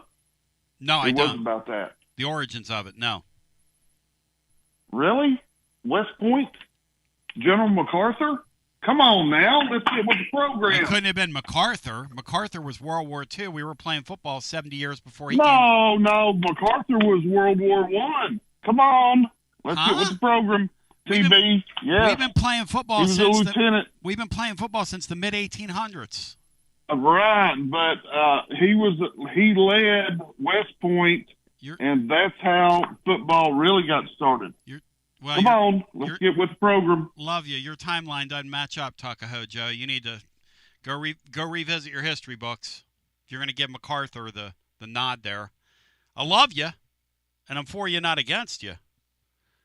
But MacArthur was a thing into the Korean War even, unless he was 130. Bino, was he 130 when he was a Korean War general? I know I would think not. I mean, your brother was what level? He was 2-star general, Bino, is that right? Yes. Wow, that's pretty amazing. You would have never known it being around Ronnie. You'd have never known it, man. You would have known that he was... Or being around me either, right? You would have known he was a person of substance, for sure. But he never... your brother was so... what's the word? Like a humble guy. And really just a sweet, good guy. I'd love to see him with his uniform on. I bet you didn't damn mess with him. Would I be accurate? No, you would be right, Tony. But he was a. The thing about Ron was he was a selfless, soldier for Christ is what he was. Neat guy. Yeah. His ranking meant nothing to him. Yeah. That's a great way of putting it. Because when you told me that after I met him as a kid, I was like, he doesn't wear that at all on himself. But yeah, MacArthur, I got to go study the origins of football. Maybe MacArthur and what went on at West Point, and I don't know. But that got by me, if MacArthur's the guy that invented football. Back to the phones we go, because we've been playing football, again, since the late 1800s. Tony, Steve, and Jasper. Hey, Steve and Jasper, welcome in. Maybe that was MacArthur's grandfather who led Union troops up the side of Missionary There you go. I mean, that fella's timeline didn't match up with me, Steve. How about you? No, not quite. But maybe he was talking about making West Point a football power. I don't know. But I had a couple of funny things for you. You mentioned the Arkansas State game. And when I first went to Memphis, the few Arkansas State fans that there were in Memphis, they had bumper stickers on their car of an Indian with a hatchet chasing a hog. And the bumper sticker said, "How long will the hogs run?" Because they wouldn't play Arkansas State. I guess we know the answer now. Wow. Till 2025. That's is fun. How long they'll run. That's fun. And is this the first time they've played, guys? I believe it is. I think it is. Wow. I'm not sure. Yeah, it is. I think that's what I read. Really? And they're the only two schools in that state that play at the Division I FBS level. And they're playing it at the War Memorial Stadium in Little Rock. What led to them doing this, Bri? What's the impetus for it? Usually it's the state level. Somebody in state politics gets involved and says, you two are going to play each other. It's kind of what happened with Kentucky and Louisville. They never played each other before, I think, 1993. And then the government got involved and said, yeah, we need to play each other for the state's sake. It's interesting, Steve.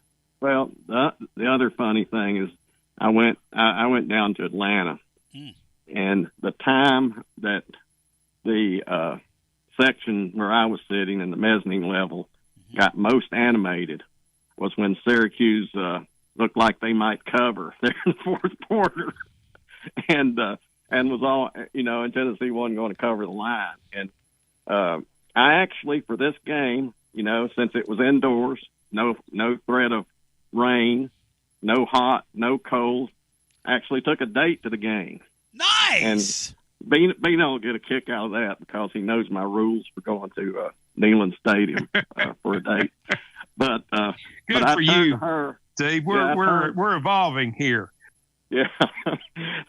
So I turned to her and I said, "If you listen right now, you can tell who's got $400 or $500 bet on this game, bet on the Vol." So there were people, because that should have been. The funny thing about that game, Steve, is Syracuse lulled us to sleep in the third quarter with all that nonsense, But and they pulled the plug on the game. When you're there live, how hard is it to stay in a game like that? Man. Where the quarter takes an hour and 20 minutes to play. That cannot be good for the sport, Steve. That cannot be good. I know they tried to clean it up by by strengthening the rule a little bit this year, but they didn't go far enough. No, they're going to have to do more. Yep. I mean, because that was just it was nearly 4 hours. Ridiculous. Yeah. Yep. But I think. But one last thing, I think I appreciate. I think you're doing a good thing by putting a little bit of a break on this. Being the voice of reason for 2 weeks. From now. We. I mean, I liked what I saw Saturday, but well, that. But yeah, it's wise. You live in Chattanooga. You're getting ready to get in the ring with a heavyweight champion. Yeah. And we're a nice fighter right now, but the nice fighter is going to get in the ring with a heavyweight champion. And a couple years ago, when we were going great guns with Hendon Hooker, they smacked us in the face. Now I know the game was there, right. But we have to be realistic because it's not fair to your football team. To me, it's not fair to anybody. Exactly. So you're doing a good thing there by saying what you said today. So yeah. Anyway, you guys have a good day. Happy Labor Day, and Talk to you later. Thank you, brother. Well, Bino, we're in hour number 4, which can only mean one thing. Time for me to go take a nap. We've been on too long. Yeah, it's time for me to go take a nap. My friends at TLD Logistics, they're online at tldlogistics.com. The phones rang off the hook today. I really appreciate the thousands and thousands and thousands that listened. I want to remind you, we're doing it all this week. We've got some great stuff. What we learned from the sports college football weekend will be the topic tomorrow, and that will be in a local sense, in a SEC sense, and in a sense across the country as well. Bino, if you'd care to impart anything that you kind of learned that just kind of comes off the top of mind here on the way out, I'd love to hear your thoughts, and I appreciate you guys being with us today. Yeah, I think I said it earlier, Tony. I think my real draw coming out of the weekend was it looks like that both Florida State and Miami have kind of turned the clock back a little bit with what they're going to put on the field this season. Don't know how long that lasts anymore in this year-to-year roster building, but right off the top, that was my take. And at college football is wising up and giving us some really, really tasty matchups, on-campus matchups in non-conference play. Love it. Yeah. Yeah, I love that. I hope that continues, man. Me too. Yeah. Well put. Bino, thanks, man. Great job today. Bri, great job today. Tomorrow, Matt will be in. John Adams will be in. Hey, Matt, hey, Bri, how much fluffing of LSU is Adams going to do tomorrow? Well, I wonder if he's moved LSU from his wonder if he's moved him up a couple seed lines. They only gave up 17 points. Or they only I got that reversed. They actually won. Yeah, I'd say he's probably got them as the number 1 overall team. Bino, who's the best team you saw in college football over the weekend?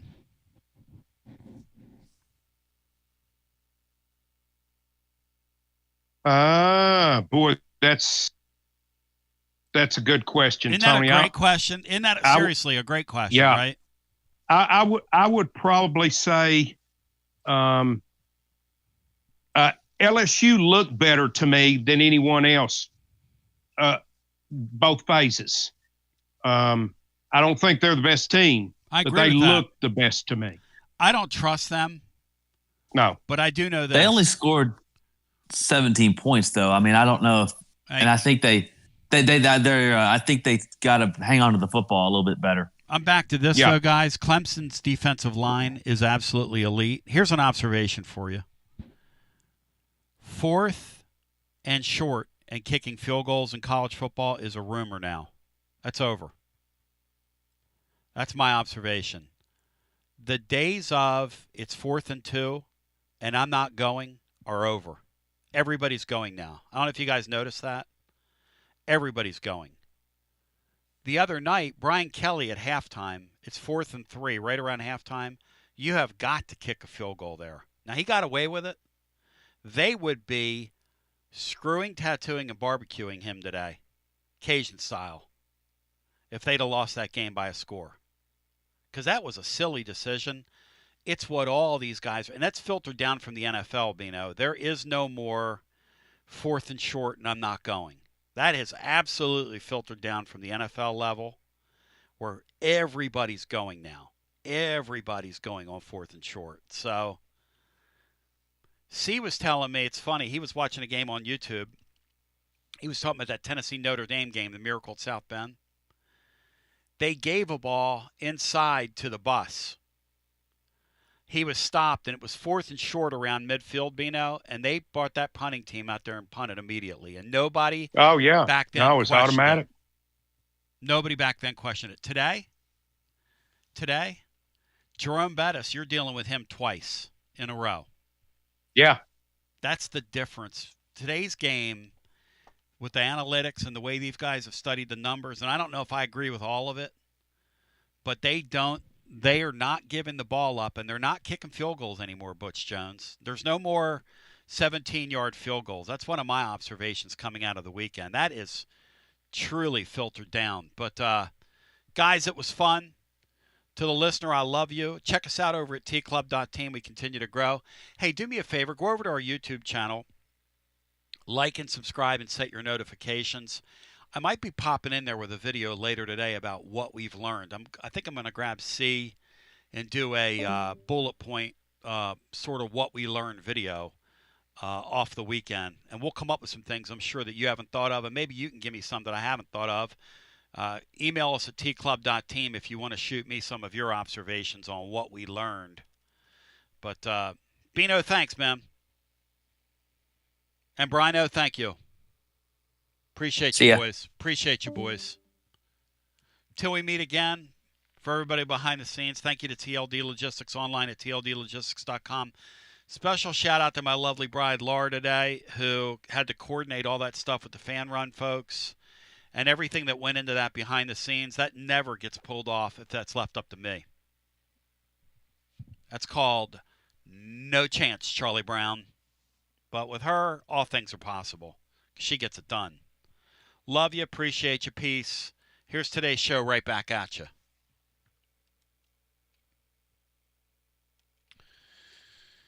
I'm